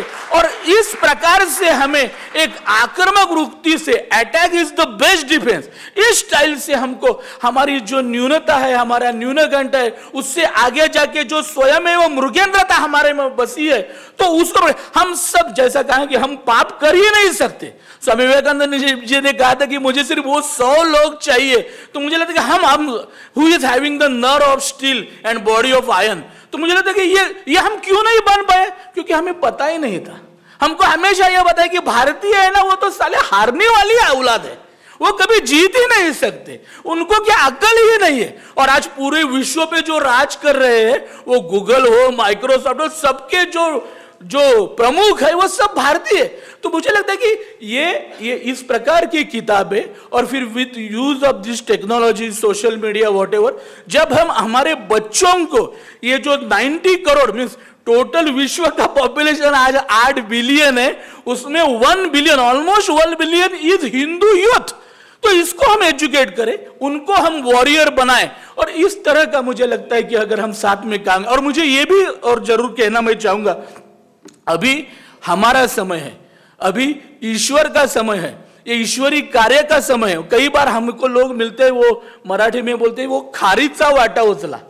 तो हम लोग हमारा छोटा सा स्मॉल पार्ट कंट्रीब्यूट, मैं तो बोलता हूं कि आप तो उस हाथी का पार्ट कंट्रीब्यूट कर सकते हो, आप चींटी का क्यों करना चाहते हो. कम हेड, न्योछावर करो अपने. इस तरीके का काम करने के लिए मुझे लगता है इस तरह का किताब बहुत उपयुक्त रहेगा. और हम सब लोग हमारे यूथ को किस तरह से इसमें एजुकेट करें, इसका हम प्रयास करें. और मुझे ऐसा लगता है कि इसी के साथ में हमको आगे चल के ये भी कहना चाहिए कि सिर्फ भारत माता की जय ऐसा करके नहीं समाप्त होना चाहिए, तो विश्व गुरु भारत माता की जय ऐसा कह के हमें हमारी बात समाप्त करनी चाहिए. विश्व गुरु भारत माता की जय.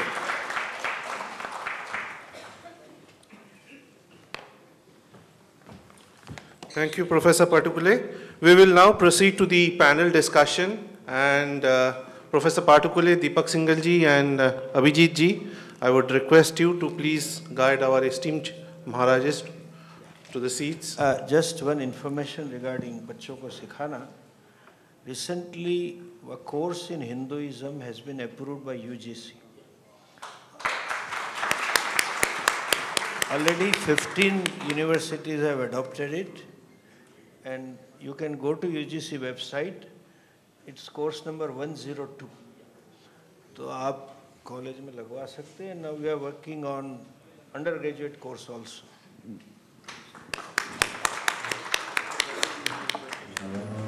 I would now request our panelists, Dr. Anand Rangnathan, Shefali Vaidya ji, and Dr. Meenakshi Jain, and Vidya ma'am. So over to you, Shefali ji. Thank you. Anand Rangnathan ji, Patukle ji, and all the esteemed guests here. It's a rare honor for me to host this discussion, especially in the presence of the esteemed Swamijis here. And this book is remarkable in many ways, because it talks about the distortions in Indian history. A lot of people have worked on this subject. Meenakshi ji has, of course, devoted her entire career to correcting the distortions in history. But what is interesting about this book is that it covers a very wide canvas, and it talks about the distortion in Indian history right from the time of Sindhu-Saraswati civilization, and it talks about the distortions in ancient history, it talks about the distortions in medieval history, talks about the distortions in the independence struggle history that we've been taught, and it also talks about the post-independent history. We are 70 years old now, so obviously we have a history that is post-1947 as well.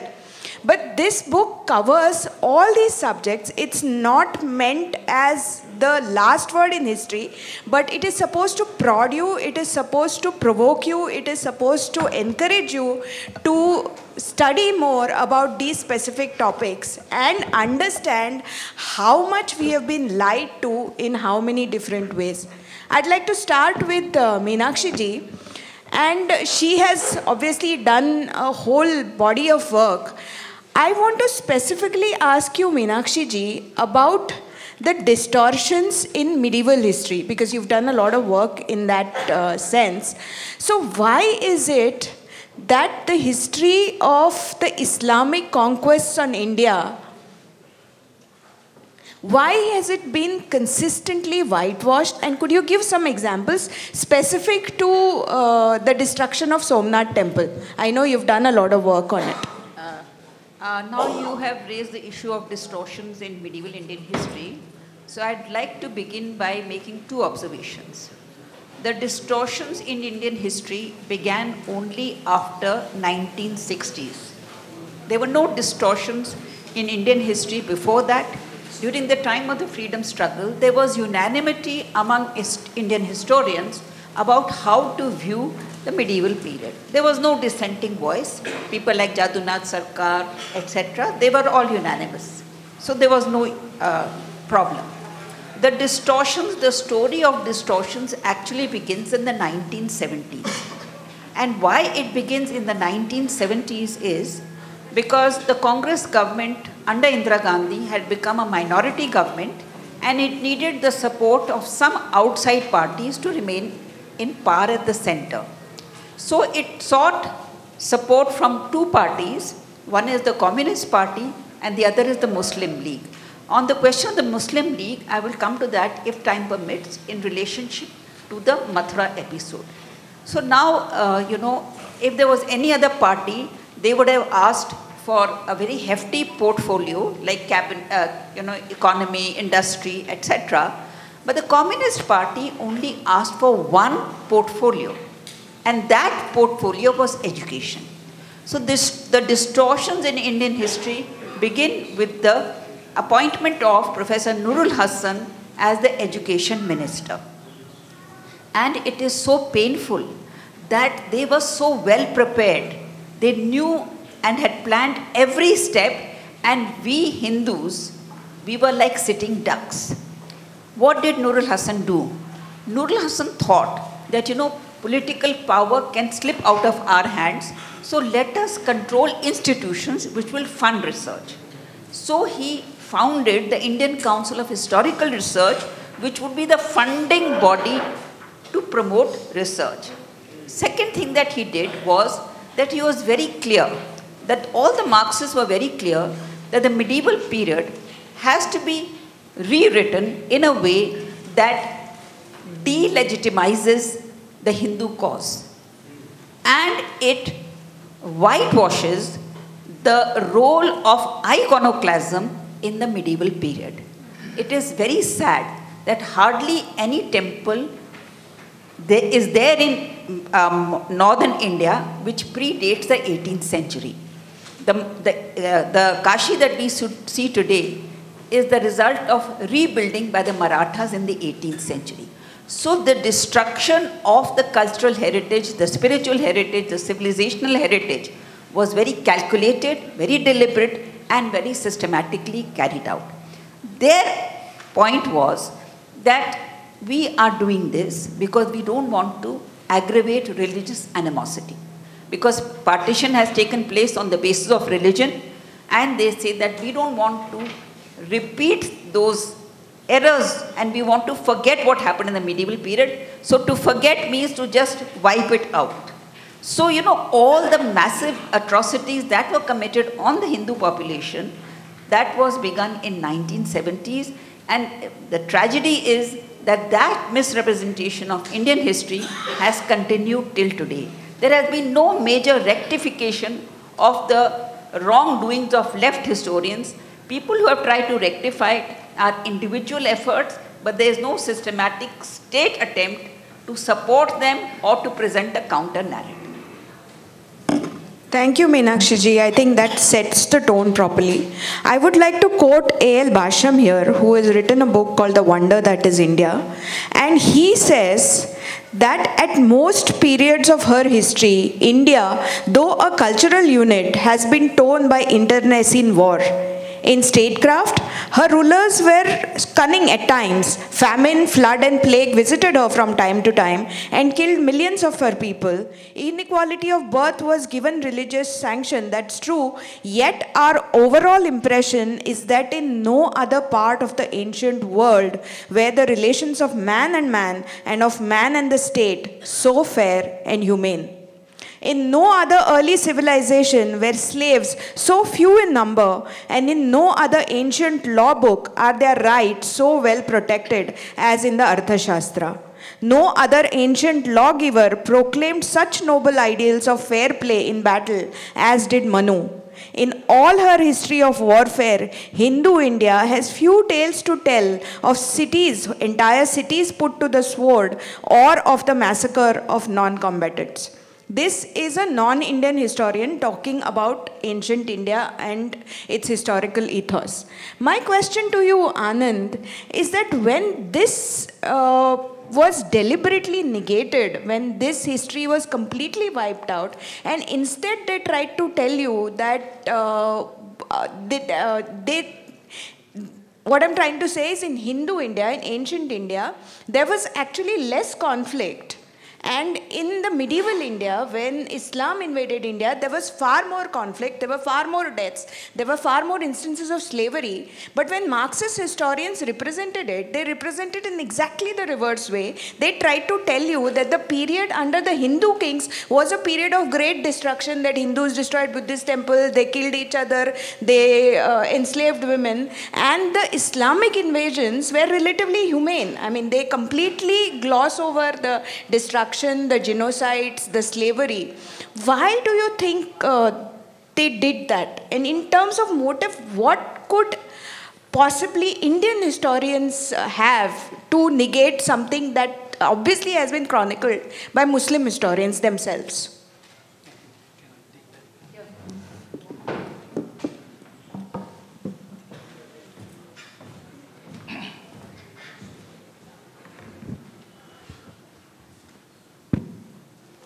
Thank you very much, Shefali ji, and esteemed panelist Meenakshi ji, Abhijit ji, and it is really a real pleasure and an honor, more than a pleasure, is an honor to be given the opportunity to be here. And I heard Swamiji's talk, which was straight from the heart, and I had things prepared. I always come prepared, but today is not a debate, but in any way, I want to junk what I had prepared, because his words have really stirred something in me. And the first question that it has stirred in me is what all of us should ask, which is, what is your weapon? What is my weapon? Ask ourselves that. And I've realized, listening to Swamiji, that sabse bada shastra shastra. His weapon is not money. His weapon is not power. His weapon is not recognition or applause or people fawning at his feet. And yet, the most powerful man in this country falls at his feet. Because his weapon is wisdom. His weapon is knowledge. And that is what our culture has bestowed on us. We should never forget that. That is the greatest weapon. And Swamiji talked about consumerism very rightly. He talked about today people are talking of economics. They talk of power in terms of economics. Nations are economic powers, and that's consumerism. And it's so true. And he said that we've detached ourselves from the rest of the animal kingdom. Humans see themselves, and it's so true and it's so tragic, because as a scientist, if you were to look at barely 120 years ago, when biologists, and biology was a nascent field then, they were drawing what biologists now call as the tree of life. That is, they fill up all organisms on one page to signify their genesis. And if you were to look at 1880s, how the tree of life was, it was a huge tree with various protruding branches, and there were various organisms placed at the end of those branches. But on the top of the tree sat man, not just woman, man. If you were to look at the modern tree of life, and you can Google it and you will see, that tree is not just a tree, it has about 6,000 all branches with all different organisms, amoeba and eubacteria and fungi and viruses belonging to each branch. And you see humans, they're barely hanging on to one branch. That is what the reality is. And the tragedy is that we've gained so much knowledge, scientific knowledge in the last 140 odd years, especially in the last 100 years. Tremendous amount of knowledge.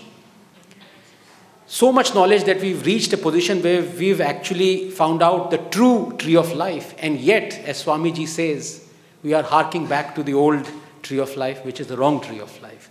Is this the point of knowledge? Is this our weapon?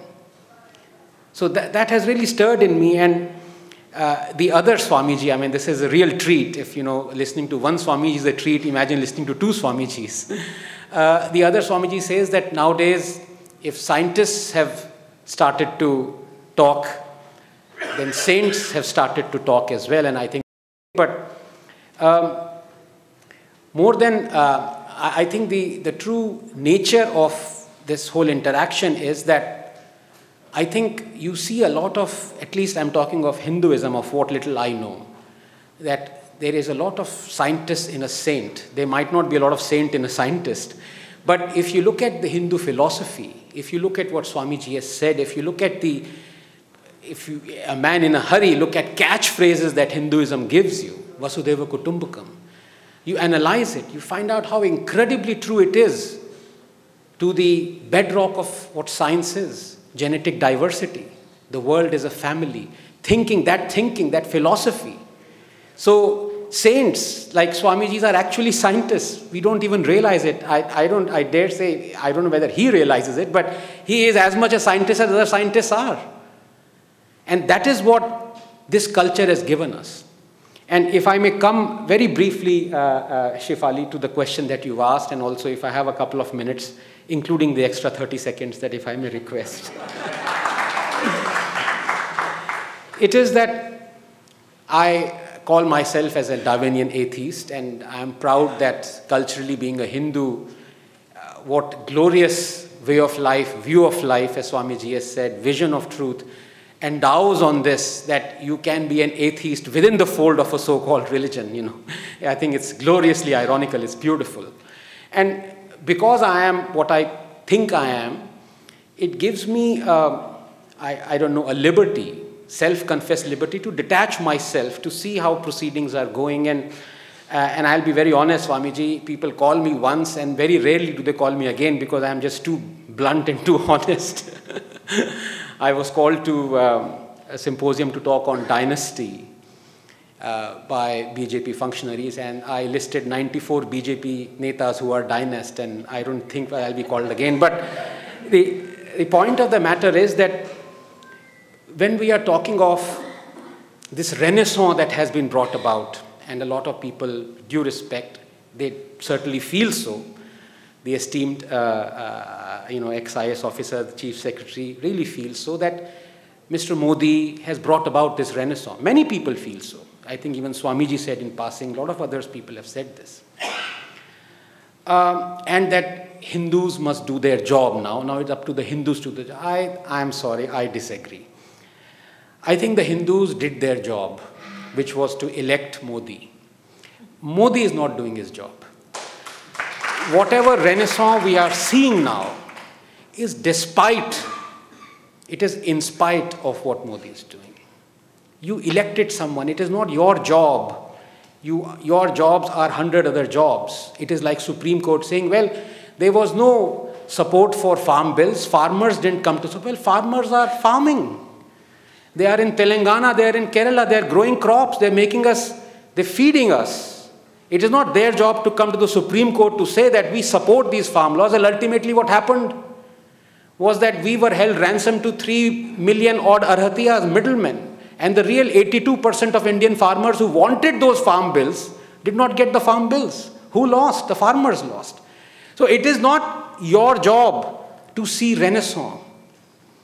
Your job was to elect someone who promised this renaissance. And it is not for nothing that I say that Hindus are 8th class citizens, and I don't have to give the 8 reasons that I give. But just 2 would suffice.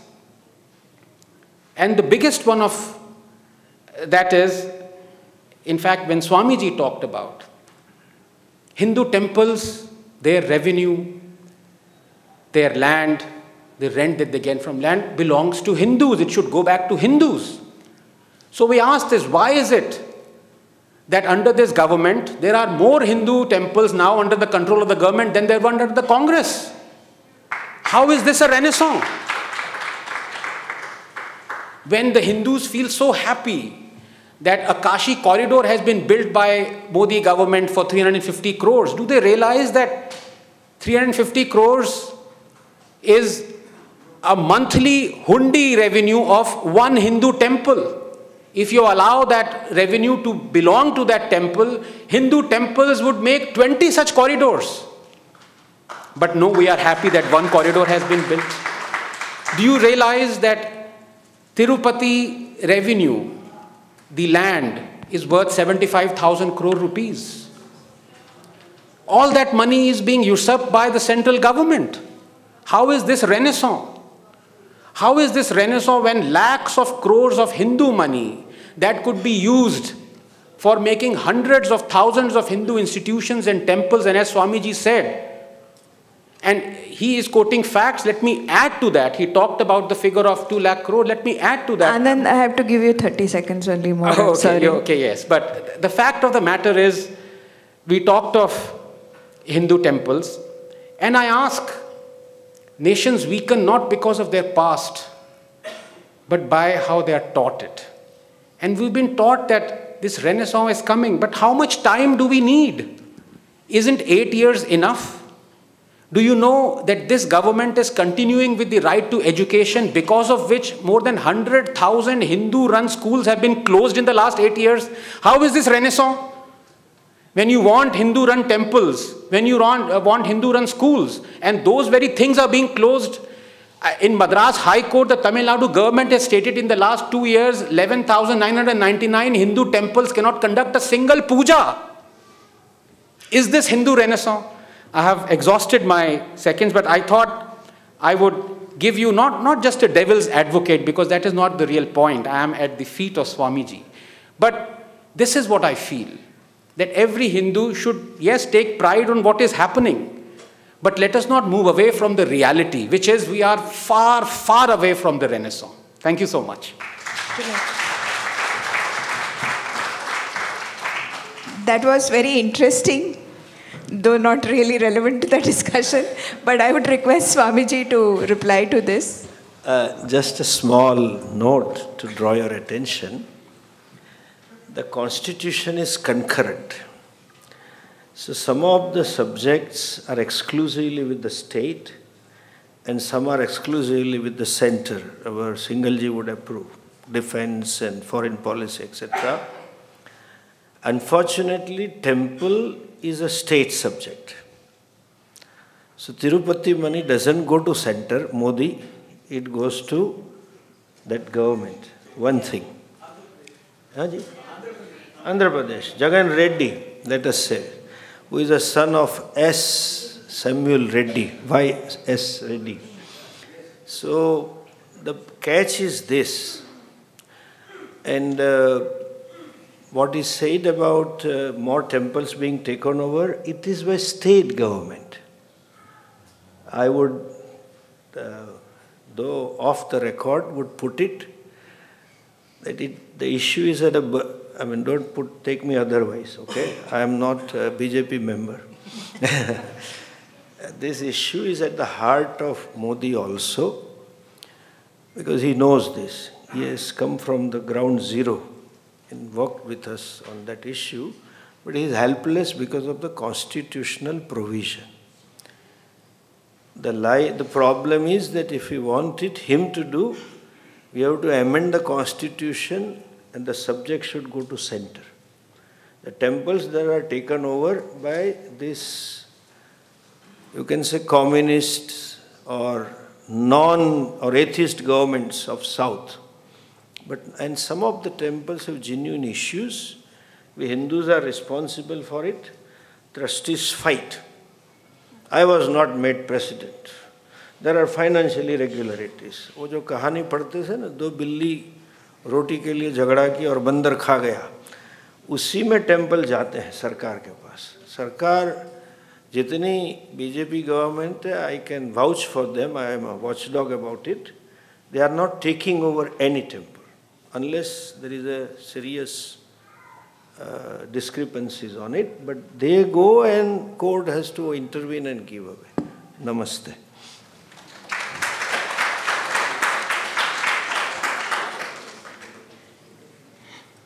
Dhanyavad Swamiji for that little insight. Now, I have a tough job. I have to steer the discussion back to the subject of distortion of history, which was our original subject to begin with. But I do realize that the issues that Anand raised and the issue that Swamiji talked about is very important, because as Hindus, we must be the only people in the world who are majority in a country, and we do not have the right to run our own religious institutions. And yes, it does bother me, particularly because I come from a state like Goa, where the temples are actually privately controlled. They are run by the community, and that model has run beautifully. That's the way I have seen temples being run, and I have seen temples being run beautifully by the community itself. But coming back to the topic, this misconception or this misgiving that Indians have had about the colonial version of Indian history is not something new. It's not even post-70, though post-70, this history has been shoved down our throats to our textbooks. But Swami Vivekananda had pointed out more than 1 century ago, Swamiji says, and I quote, "The histories of our country written by English and other Western writers cannot but be weakening to our minds, for they talk only of our downfall. How can foreigners who understand very little of our manners and customs or religion and philosophy write such faithful and unbiased histories of India?" Question is, this is a question to all of you, but I would like Abhijit to take it. Why was there never an attempt to course correct in independent India?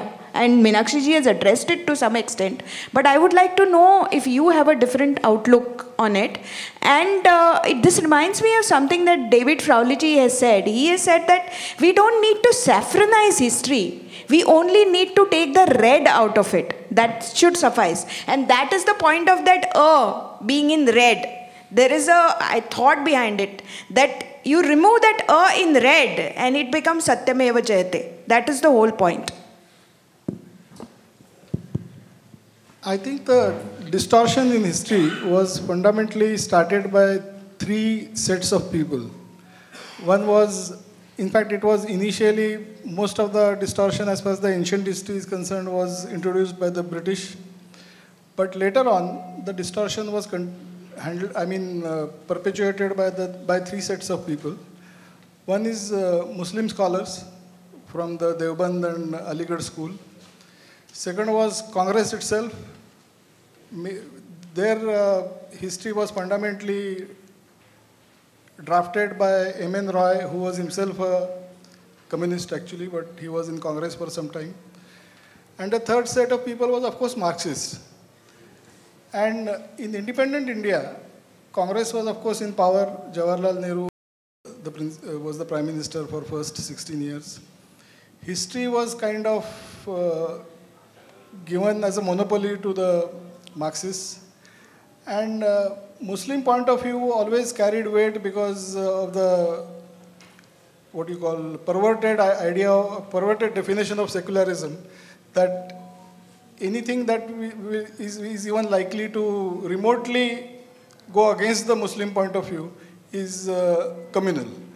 So the power in, as far as historiography in independent India is concerned, rested with Congress, communists, and Islamists.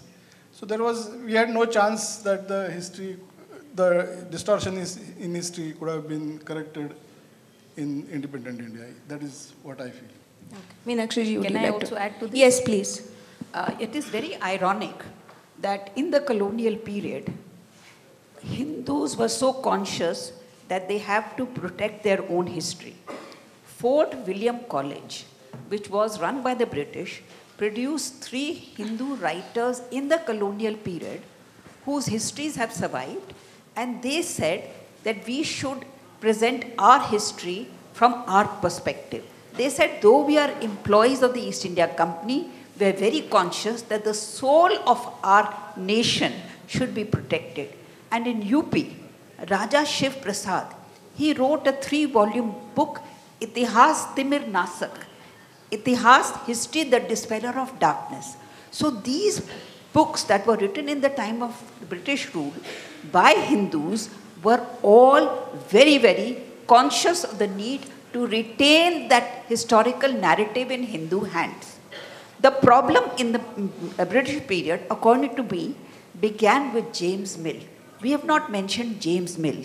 You see, James Mill, he was astonished and absolutely disgusted that the early East India Company officials who were coming to India, they were succumbing to the disease of Brahminization. This is what he wrote. He said they are becoming Hindus. They know nothing about their own culture, and they are all advocating Hindu culture.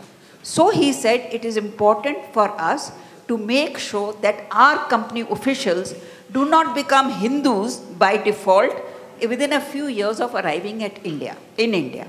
So James Mill wrote a 6-volume history of British India, and that is the most virulent, hateful account, and all illegal things, all mistakes, full of mistakes, and he wrote that 6-volume. He never visited India, he didn't know anything about India. He wrote this, and this History of British India, 6-volume, became the standard textbook at Haileybury College, which was set up in England, where Englishmen who were going to serve in India had to study. So, this begins with James Mill. And at that time, the Hindus were very, very conscious of the need to protect the narrative from slipping out of their own hands. But as Abhijit said, this problem became very acute in the 1970s when the Marxist historians acquired dominant space in the writing of the historical narrative. Thank you. Anand, would you like to add something to this? I'd just like to add a couple of points. I think it's very important. And if I can again fast forward it, with due apologies, because I'm not really, this time I'm not shifting drastically away from the topic because it's very pertinent. Because I think that the real time for this amazing book, Abhijit, was 2014 to 2015. That is the time to realize how we have been wronged and what is wrong, right? The time is not to realize how we have been wronged or what is wrong 8 or 9 years after we would have corrected that wrong. So now the time is to ask the questions. How long does it take? Yes, of course, the history has been distorted, and I, as a scientist with a limited knowledge of history, as I was going through school and college, have been taught all sorts of bunkam, including the fact that Ashoka converted to Buddhism after killing millions of people without knowing that Ashoka was already a Buddhist 8 years before he led the Kalinga war and killed millions. And I felt terrible when I read it 5 or 6 years ago. All my life I have been taught a lie, and there have been so many. Tipu Sultan being glorified, all the Mughal emperors being glorified, them proudly proclaiming themselves as Ghazi, and still we are worshipping them, eulogizing Tipu Sultan. All those things are done. The question is, once we've realized that we've been wronged, do we keep on regurgitating this fact that, oh my God, as Swamiji was saying, chhati peetna. Chhati peette rahenge kya? Kitna time chahiye change karne ko? But alas, our ministers are proud to have not even changed a full stop and a comma in those same textbooks.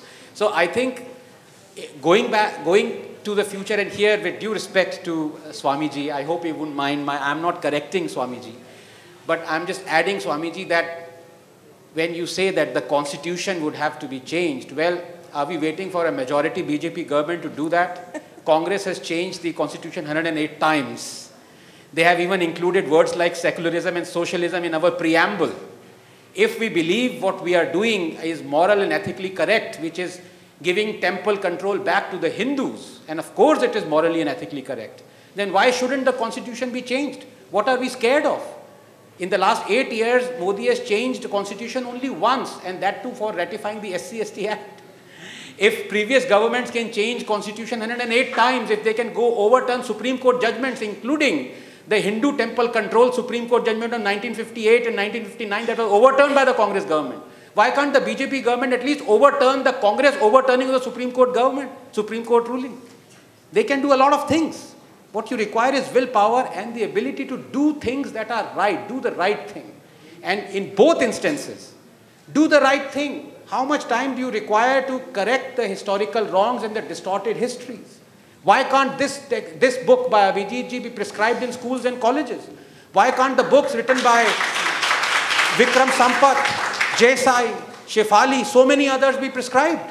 What is stopping this government from doing so? Thank you. I again have to steer the discussion back to the book. But my next question was, and this is something that a lot of historians have talked about, Vikram Sampath keeps talking about it, a lot of us have felt it, Sanjeev Sanyal talks about it, Abhijit has talked about it in his book, is our whole dependence on our history being totally Delhi-centric. Let me ask you, you are in a room in Delhi. How many of you know who is Babar's son? Raise your hands. Babur का बेटा कौन था? कितने लोगों को पता है? Okay, राजराज्य चोला का बेटा कौन था? अच्छा, wow, that is okay. Who was the greatest Chalukya emperor of all times? From Badami, from Vatapi. Give me a name. Okay. But all of you knew who was Babar's son, but probably about 10 people in this room knew that Pulakeshi II was the greatest Chalukya emperor of all times. This is what I'm saying. Shefali, the Pandyas, Cheras, and yeah. I think there are people here who can answer these questions because many of them are interested in history. Yes, and it is not a representative. It is but even in a pre-selected crowd like this, even in this room, only 10 people knew that the greatest Chalukya emperor was Pulakeshi II. The point here is, we talk a lot about, little known. Yes, sir, I know that. That is what... I know that, sir. That is what my next point was, that the Chelas, that the Pandyas, Cheras and Cholas ruled over large periods, large patches of India for more than 1,000 years cumulatively. And there is very little mention in the textbooks of these three dynasties. There's only just one line. And the contributions that these dynasties made to Hindu culture, to Hindu architecture, to Hindu art, to Hindu literature lives even today. But very little mention has been made in the history textbook. So why has our history been so Delhi-centric and not been representative of Indian history as a whole? We call it Indian history, but it's basically the history of the Delhi dynasties, the history of medieval India at least. Anybody can? Yes. I think that there is a reason why the history has been made Delhi-centric and actually medieval India-centric. If you look at the history of ancient India, it is such a glorious history. And I'll just give one instance of political dynasties. Who were the dynasties that we know of in ancient India? We know of the Nandas, who were not of an elite family. The Mauryas were people who bred peacocks.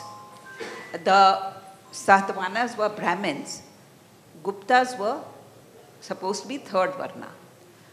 So there is no particular dynasty which is belonging only to the Kshatriya dynasty. So if you look at the political history, it debunks the notion that there was a rigid caste society because the rulers were coming from all societies. And that is one point that I want to make. And it may just take 1 minute. I just want to say that this society was open to all the challenges that were facing it. In the 7th century, the Islamic advent and the invasions began. At that time, the leaders of Hindu society felt that warrior class was not enough. So there is a myth that an Agni Kul Yagya was performed at Mount Abu. Now this myth hides a historical fact which we don't have any access to now. But who were the people from this Agni Kul Yagya? 4 Rajput clans are supposed to have come, who took the lead in facing the Arab and Turkish invasions. And who were the people who were coming from this Agni Kul Yagya? They were tribal groups like the Gujars. So the society, the intellectual and religious leaders of the society took the initiative to raise to the 2nd Varna people who were from the 3rd or 4th Varna. They were all people who were skilled in warfare, and society realized that we need these people. And the Gujars, we know the Gujars even today, they were given the title of Gurjaras. All right. And they added to their dynasty name the word Pratihar. Who was the Pratihar? According to the Ramayana, when Ram was told by Kal, Kal came to tell Ram that your time on the earth is over and you prepared to leave it. So Ram told Lakshman that I have a very important visitor. Make sure that nobody enters the room while he's there. You serve as the Pratihar, the doorkeeper who will not allow anyone to enter. So imagine that memory. And these Gurjaras, they call themselves Gurjara Pratiharas. So you know this whole thing that why history is made Delhi-centric, because it reduces the history and reduces us as a people to a very negative kind of presentation. So because if we move outside Delhi, the history is so glorious, and the history, you know, the leaders, the role that the leaders play in saying that these are the people who should be elevated, they're not guided by narrow considerations. So the rule, the making Delhi centric is to diminish and demean us, according to me. Yeah. Yes, we'll shortly begin the question and answer session. So we request all our guests to please take your seats. Just a few minutes more. I'll just ask one question, and after that, the last 15 minutes, I'll take the audience questions, please. The last question is to Abhijit. I want to start with your first chapter in the book, which is about the Aryan Invasion theory, which is the mothership of all the lies that we've been told to us. Because all other lies stem from that lie that Aryans were outsiders who came and colonized India, and they basically destroyed the Dravidians or pushed them to South India, and that's how this whole Aryan-Dravidian divide came up. And that is the lie that is used to justify every colonizer, by every colonizer, to say that, okay, they were the first people to come and colonize. We also did the same thing. So what's the difference between us and them? So you have gone in great detail about how the Aryan invasion theory was a gigantic lie. So could you talk a little bit about that? Like you rightly said, I think Aryan invasion theory is the mother of all distortions in India's history. Fundamentally because it has created a number of divisions in our society, and it is extremely dangerous as far as the survival of our civilization is concerned. Let me explain. Now, comments are being made in shriller and shriller voice that India is not a nation but a union of states. And the next stage or next step of this is going to be 5 southern states should separate from India. This demand is definitely going to come. After 2024, these voices will start being raised. And what is the foundation of this? It is Aryan invasion theory. Because they will tell the southerners that all these northern people are outsiders, they came from the west, they destroyed your Dravidian civilization and pushed you to the south. So don't live with these people. that's a very strong emotional appeal for the Southerners. I'm sure nothing like this will happen, but such demands will be made. Then there are also demands made that from Pashupati to Tirupati, a red corridor should be created and it should be a different country because it belongs to the Vanvasis or Adivasis. Again, the justification for this is Aryan Invasion theory, because that theory tells you that all these Adivasis were the aboriginals, original inhabitants of India. All upper castes have come from Eurasia and they have usurped this country. So, foundation of all the break India narratives is fundamentally the Aryan Invasion theory. And that is why I took it up as the first subject, and I have looked at it from all different perspectives, including archaeology, the evidence coming from Sarswati river, evidence from genetics, evidence from Rigveda. There are hundreds and thousands of evidences that this Aryan Invasion theory is fake, and there is not a single evidence to suggest that this is true. But still it is being carried as the mainstream history. The same thing is being taught. If you ask any scholar, he will tell you, why are you even talking about it? Because this theory has already been debunked. From Aryan Invasion, they came to Aryan migration. Now from migration, probably they will come to Aryan tourism. But the narrative continues, and we are still being told, our children are still being told that this is how India's languages and India's Vedic culture was created by the people who came from the West, who were white, who were with golden hair and blue eyes and things like that. So this has created so many fissures in our country that this theory it is already debunked by the scholars, but from the minds of ordinary people, I think this theory has to be removed once and for all. And we have to establish very firmly that this is all, sorry to use unparliamentary word, but this is nothing but bullshit, is what we have to finally make people understand. Well, thank you, Abhijit. Now I'll open the floor to audience questions. Just one request, please don't make any observations. Just ask the question and only the question. Yes. It was a very good speech. Thank you very much by Anand ji and Meenakshi ji and all. Meenakshi ji, I have a question for you. You said that, you just stated that the falsification of history started from 1970s during Indira Gandhi period. We are to understand that the first education minister was Maulana Azad. So did it start from Nehru? Can you please elaborate about it? Why do you say that it was more during 70s and not from the 50s? Actually, Thank you. It's a very intelligent question. My answer is that from the 70s, the ministry came under the left minister and group of historians. So they worked as a team. And their objective, we are all familiar with the work that they did. But as you said, the first education minister, it was under Jawaharlal Nehru.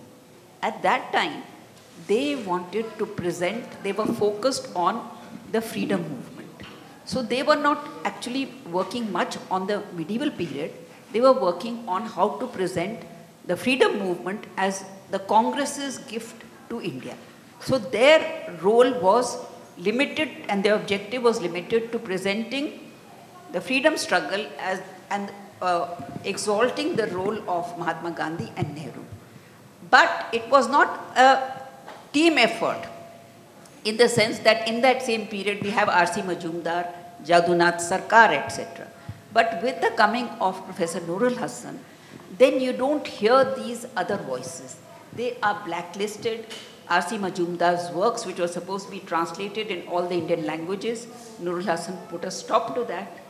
So it was the systematic decimation of the counter view, or the view that was held and propagated by very, very eminent historians of India like R.C. Majumdar, Jadunath Sarkar, etc. मेरा एक प्रश्न है panel से कि अभी बहुत सारे scholars और रिसर्चर्स एक ही थ्योरी पे, मतलब मल्टीपल थ्योरीज अलग अलग विषय पे इंडियन नॉलेज सिस्टम के ऊपर हर जगह सेमिनार्स हो रहे हैं, लेकिन उसमें भी कहीं ना कहीं एक ही विषय पे अलग कथन है और अलग असर्शंस हैं.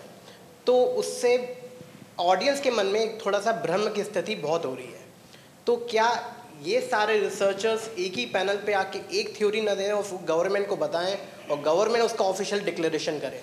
क्योंकि हमारे जैसे आर्यन इन्वेंशन थ्योरी के ऊपर मैं बोलूँ तो वेदवीर आर्य जी कुछ और कह रहे हैं या फिर दूसरे स्कॉलर्स का और कुछ कहना है। अगर द्वारका के ऊपर मैं कहूँ तो 9500 ईयर्स ओल्ड बताया जा रहा है, कई जगह उसे 5000 ईयर्स ओल्ड बताया जा रहा है। तो हम किस चीज़ पे आएँ? क्योंकि अगर अगर मैं स्टूडेंट अगर सोचूं तो मुझे एक पर्टिकुलर डेट तो चाहिए, क्योंकि उससे फिर मैं आहार की सिविलाइजेशन की डेट भी मैं कंफर्म करूंगा, दूसरी चीज़ें भी मुझे confirm Got the point. Anybody would like to take this? I think Meenakshi. Very serious answer. The point that has to be appreciated is that those people who are presenting these views, they are not at the government bidding, they are not working as one particular team which is trying to push its agenda. This is a very important point. Each scholar or each researcher or each archaeologist is presenting his views. Now there is no final view on anything because history is an evolving and subject. Archaeology is also always open. So this existence of so many multiple viewpoints is testimony to how this is not a state-sponsored effort. It is not a calculated effort of a particular group wanting to press a particular agenda, as was the case in the left wing. It is people who have expertise on a particular area like Rakhi Gadi or whatever. They are giving their views on what they have done. So you have to appreciate this is individual work by individual scholars without any government support or backing. This is what has to be. So you cannot say it's right-wing historians, because where are we getting the patronage from? The state is not sponsoring any of these activities. It is individuals who are doing it. Also, I think, as Meenakshi ji said, history is an evolving field, and as you get more and more evidences from geology, from satellite imagery, from actual excavation data, obviously things get revised, and there is no one thing. I mean, you can say safely if there is an epigraphic evidence of this king was born in this year and this king passed away this year. But with ancient history, you have to rely on other sources and multiple sources. So I think that a little bit of, difference of opinion is okay, really. Anyone else? Shall I say something? Yeah. Ma'am, if it's a question, yes. If it's an observation, no. Because there are lots of hands raised for questioning. Okay. Question, yes? Yes, question, yes, please. My question is, why this glorious history of 2000 years of India, when India was Jagat Guru, Vishwaguru, that is totally ignored by our historians? That there is are the whole... innumerable, I can't say innumerable, there are millions of documents scattered mostly all over the world, but Indians have just ignored it, historians have not written about it. But I think that question has been, I mean, everybody here has been trying to answer that question. That there is definitely has been an agenda. I mean, that question has been, I asked that question to everybody and they answered. There is never going to be a definitive answer to that. It is very obvious that Indian history has been distorted and deliberately distorted. Abhijit has tried to answer it, Meenakshi ji has tried to answer it. So there is no yes or no to answer this question, ma'am. That's what I'm saying, ma'am. Anand said, a minister took pride in the fact, he said that we have not altered even one line in the textbooks. So don't blame the historians. This is not the fault of historians. There is enough data, there is enough effort and this book is a wonderful step in that direction. So the question is, and this is a question that bothers all of us, that is why all of us are in this room, that why have our glorious history not being talked about enough? शास्त्र सबसे बड़ा शास्त्र है, अभी बोला है तो हमारा हिंदू का सबसे बड़ा शास्त्र जो नालंदा और तक्षशिला जो यूनिवर्सिटी में था, लेकिन हमारा सबसे ज़्यादा डिस्कशन आजकल हो रहा है, it's only the colonial time and Muslim time. Okay, why the research is not happening on those, whatever the Shastra we lost on those times in the Takshashila and Nalanda is being destroyed. Anybody would like to take it? That's a fantastic question. Yeah, it's working, yeah. Again, I think it's very much linked to जो यहाँ पे अभी बहुत discussion हुई है. बहुत हद तक responsibility government की भी है, because modern times में government is the patron for encouraging these things. And while science is totally apolitical, you know, you can, if you lead to, you want to discover something scientifically, using scientific methods, you cannot, even if you want to, you cannot bring ideology or politics into it. As I say, never mix politics, never bring politics into science, because all then what you will end up with is political science.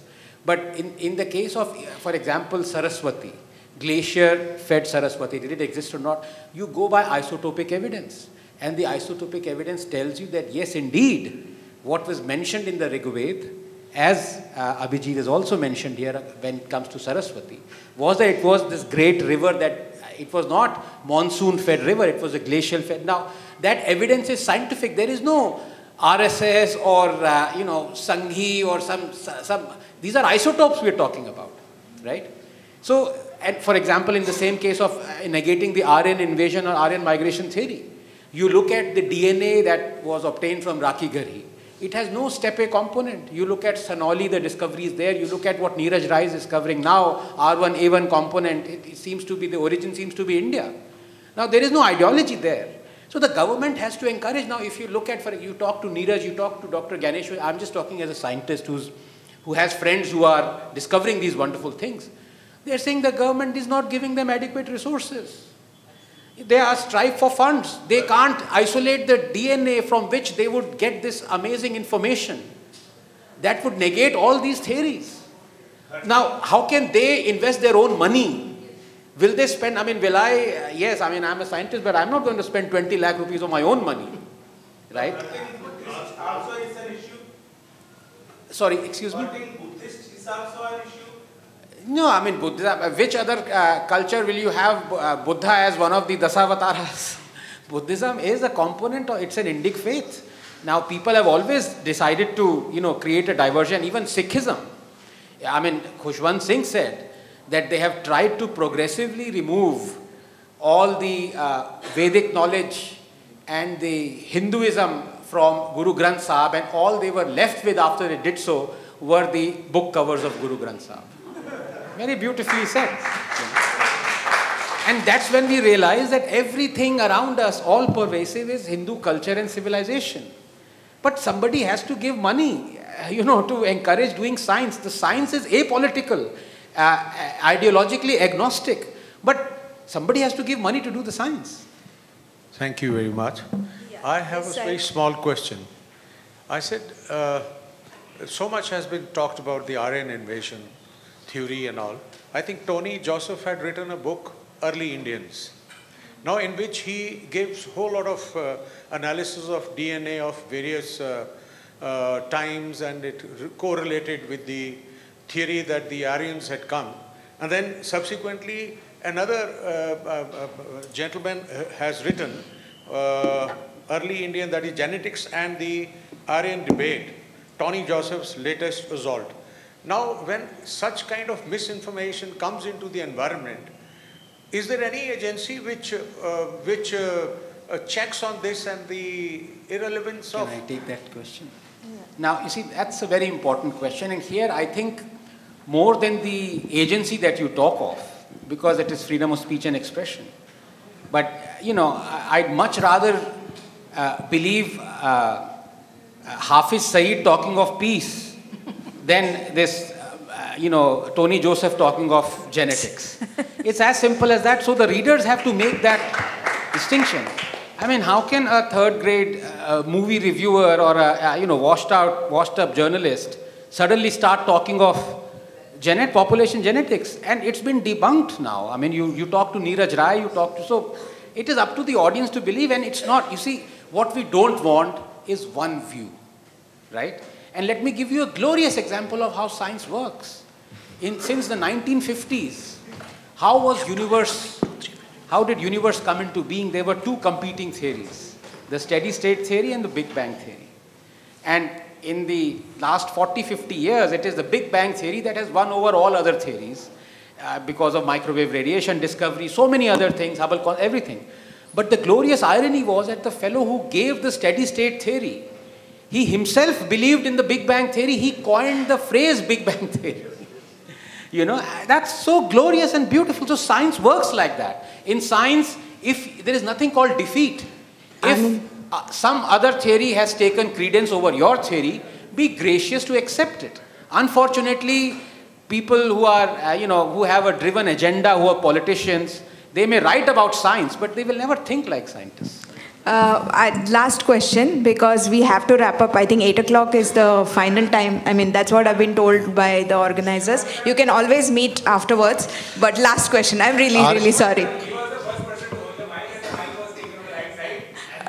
Yeah. आर्य द्रविड़ जो theory बताई जाती है, इसमें आर्य theory में तो बताया गया है कि बाहर से आए, मगर द्रविड़ थ्योरी क्या है ये हमको भी पता नहीं होता है। तो मुझे ऐसा लगता है कि द्रविड़ थ्योरी जो अभी साउथ में लैंग्वेज के बारे के कारण वो क्या सोचते हैं द्रविड़ थ्योरी के बारे में, एक्चुअली क्या है ये सामने आना चाहिए कि इन्होंने द्रविड़ थ्योरी का भी कैसे किया। यानी एक दूसरे से देखा जाए तो शंकर और पार्वती, शंकर ऊपर हिमाचल में है, हिमालय में है, और पार्वती नीचे है, फिर भी हमारी संस्कृति उन्होंने अलग कर दी, तो इसके ऊपर फोकस होना चाहिए। दूसरी बात, मेरा जो प्रश्न है कि रामायण महाभारत हम महाकाव्य कहते हैं, मगर आज भूगोल की दृष्टि से और जियोग्राफी की दृष्टि से अगर देखा जाए या गूगल की दृष्टि से, तो वो जो बताए सभी हमें मिलता है। तो इसको हम हिस्ट्री, इतिहास, हमारा ये जो गौरवपूर्ण इतिहास है वहाँ तक कैसे ले जा सकते हैं। यानी ये जो अगर थ्योरी हमको बदलनी है तो उसका आईएसओ मार्क कैसे होगा। रामायण और महाभारत ये हमारे काव्य है, महाकाव्य है, पर साथ में हमारा गौरवपूर्ण इतिहास है, ये अगर साबित करना है तो उसके लिए प्रोसीजर क्या होनी होगी, ये मुझे हमारी परंपरा में उन्हें इतिहास कहा गया है। Ramayana and Mahabharata has been categorised as itihasa by our ancient people. So, and there are many evidences which are actually coming up, have always come up, which show that Ramayana and Mahabharata was indeed history.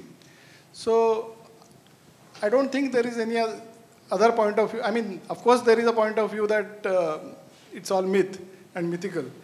But whatever amount of evidences you may provide, the strategy of leftist historians or leftist strategists is such that even if you provide 100 evidences, they will raise some other point of view, like Joseph has raised, which this gentleman mentioned, and they will themselves then claim that there are differing opinions about this, and so no final conclusion can be drawn. So they themselves will create different opinions, and then they will say that there are differing opinions, and that's why you can't come to any conclusion. So these are all strategies and games that they are playing, but we have to be firm that Ramayana and Mahabharata are definitely our history, and there are enough evidences to suggest that. Well, I will end this discussion here because Meenakshi ji also needs to leave. I'm really sorry the program got extended. I'm sure you can meet us personally and ask the question. Yeah, I would request all the audiences, before they leave, they should go on the right side, and we are serving tea and some snacks, so please do have it. You can always ask personally. And you can take your questions offline in that. And secondly, the book is available in the counter outside at a very discounted rate, so please do avail the opportunity. And before we close this session, just 2 minutes vote of thanks from Abhijit ji. Both the publisher of this book and the author have come from outside Delhi, and we organized such a important and excellent program here in Delhi. So there are so many people who have helped us in this endeavor, and thanking all of them may be very difficult, but very briefly I'll try to thank the people who have helped us. First and foremost, I would like to thank Deepak Singhal ji. I heard both the Swamijis in Delhi IIT a few days ago, and I was so impressed by their talk that I felt if they can come to the release of my book, it will be really great, but I didn't know how to reach them. But Deepak Singhal-ji helped me in getting both the Swamijis. And I think their blessings have really, I'm really deeply touched because of the presence of Swamijis. So thank you so much, Deepak-ji, though he's not here. Secondly, I would like to thank Shefali because the esteemed panel that we got for today's panel discussion wouldn't have been possible without Shefali at all. And Meenakshi ji, Anand, and Shefali herself, I have such high respect and regard for all of them that sitting in their midst on the same platform, it's like a fanboy moment for me. So thank you so much, Shefali ji. There are many scholars. Vedvir Arya had come. I think he's not there anymore. Amit Agrawal came, Shantanu Gupta came. I might be missing some other names, but thank you all of you. Thank you audience, because without audience, any good program can fall flat. So all of you came and packed this hall. Thank you so much. I have to thank my friend Surya, who did the job of anchoring this program. He is himself a renowned name in the field of history, but he did this only for the friendship of me and Kshitij-ji. I have to thank my dear friend Abhijit Joag. I'm sure he's not going to like me thanking him, but without his help also this program wouldn't have been possible. I thank the management of Constitution Club for giving this wonderful facility to us. If I have left out anybody, please excuse me, but thank you so much. And before we leave, just to add on one cent from my side, what Dr. Meenakshi Jain was sharing on the Pratihari or the Pratihars. Just for your information, even today the Sri Jagannath temple has a sampradaya of sevaks who are called Pratihari sevaks. They do stand at the door beating the sticks on your head. So when you go to the Sri Jagannath temple, you will see that. Thank you everyone. Thank you. Please do have your tea and snacks.